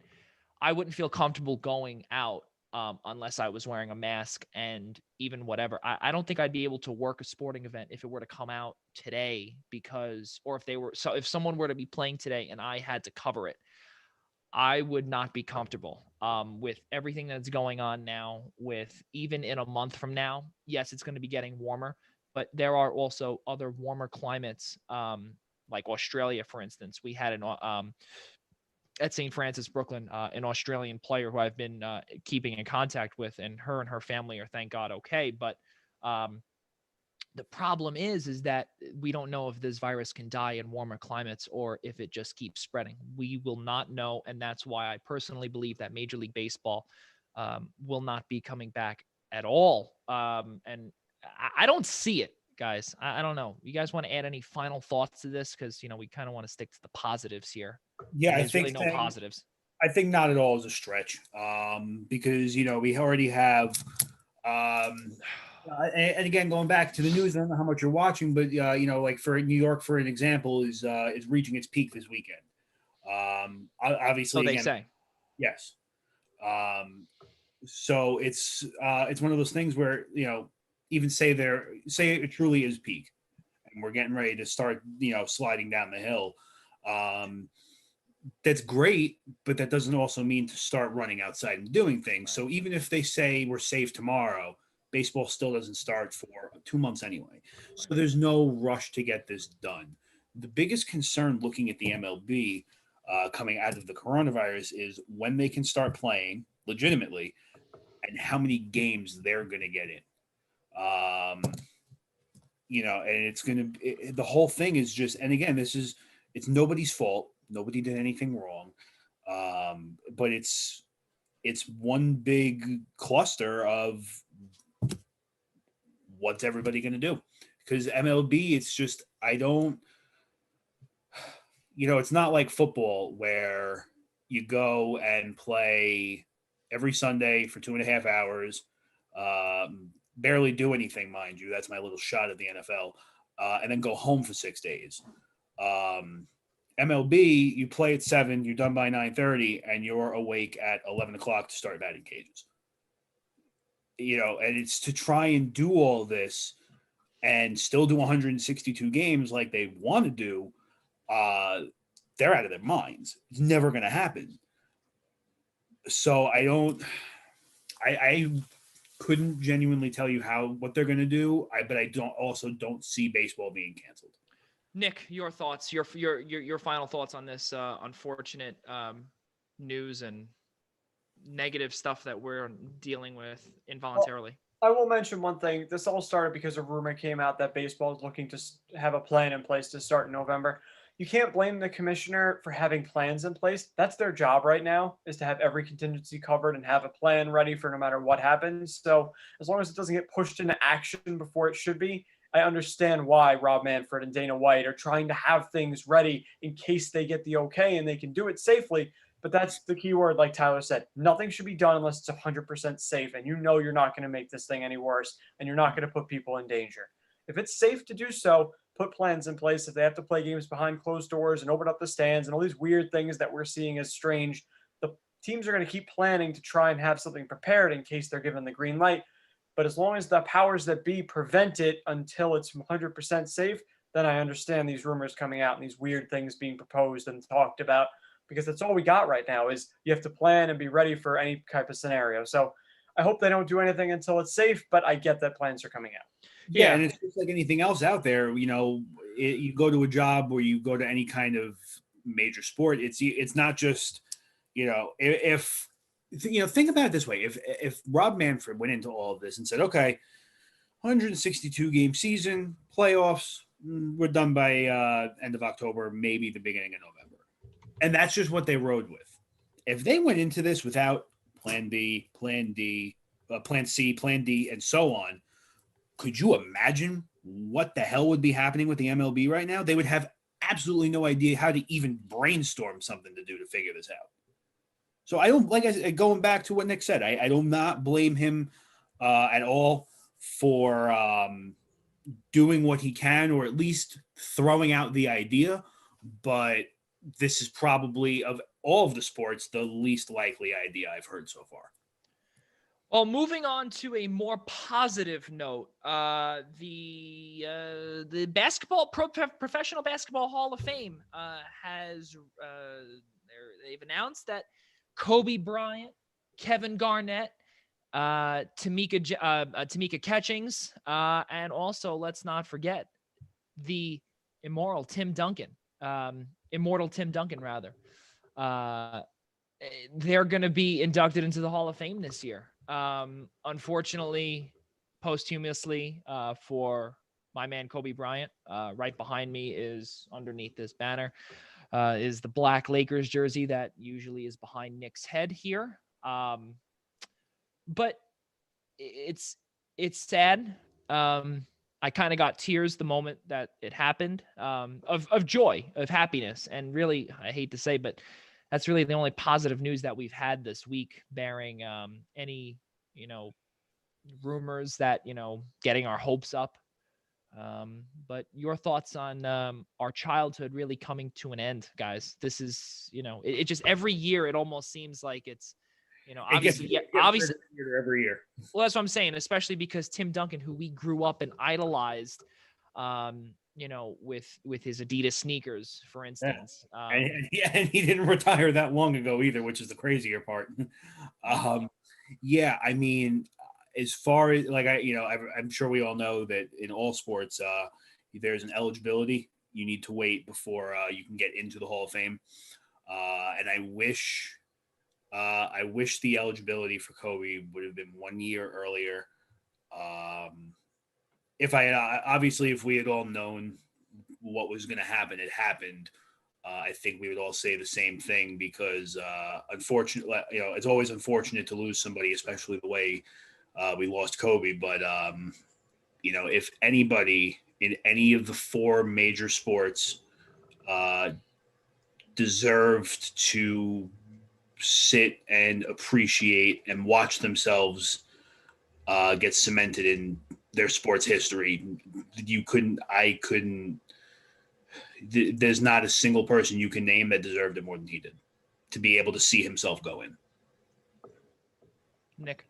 Yeah, it's unfortunate that he wasn't able to see it. At least his family was there. They made it a big celebration. He's been honored in so many ways that I'm sure he's looking down on us and happy that we've celebrated everything that he's achieved, all the things that he was so passionate about, not just his game, but growing the women's game, his daughter Gigi, his wife, all the things that made him such an amazing ambassador for basketball. And it's nice to see it all celebrated once again.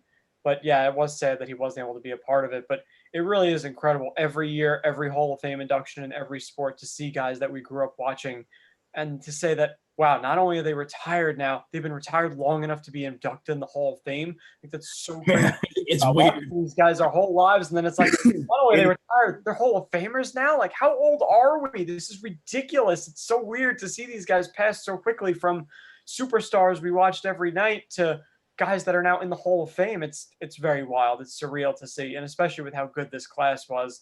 Yeah. It was really, really, really cool to see three big pillar names: Kevin Garnett, Tim Duncan, and Kobe Bryant all going together, being such legendary players. Oh yeah. And as weird as it is to start seeing the people that we grew up with getting inducted, it's just as weird, going back to the whole our childhood wrapping up thing. I don't think anything has been weirder in my life so far than watching people younger than me getting drafted to sports. I don't like it, and I feel old. Way younger than us now. Oh yeah, well, what are we all? 22, not even close anymore. But yeah, that's when it started hitting me when I was like 20, and I'm like, that guy's 19 getting. I turned 18 the year that Aaron Ekblad was drafted, and I'm just watching this, and I'm like, this kid's my age, and he's got a solid foot on me, and like a solid 120 pounds of muscle and anger. Yeah, it's crazy to think about how young these guys are. My brother is just graduating high school, so now he's like the same age as kids getting drafted. I still think of him as a little kid. It's like, oh my God, that's the age these guys are.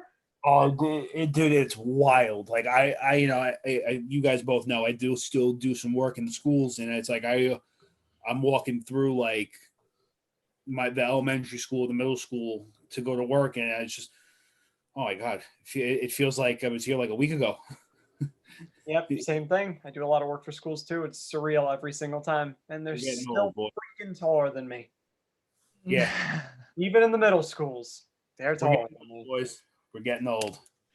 Well, ladies and gentlemen, it is 8:05 here on the East Coast. We have gone 5 minutes over our time, but I will tell you this, is that the conversation that we had today, we definitely hope does not continue, but unfortunately for the foreseeable future, it will. The one positive thing here is that the three of us do always have a really fun time chatting with each other and also getting the debates going, especially in the beginning of the show with the NFL All Decade part. That one was really fun, but just keep, moving it forward.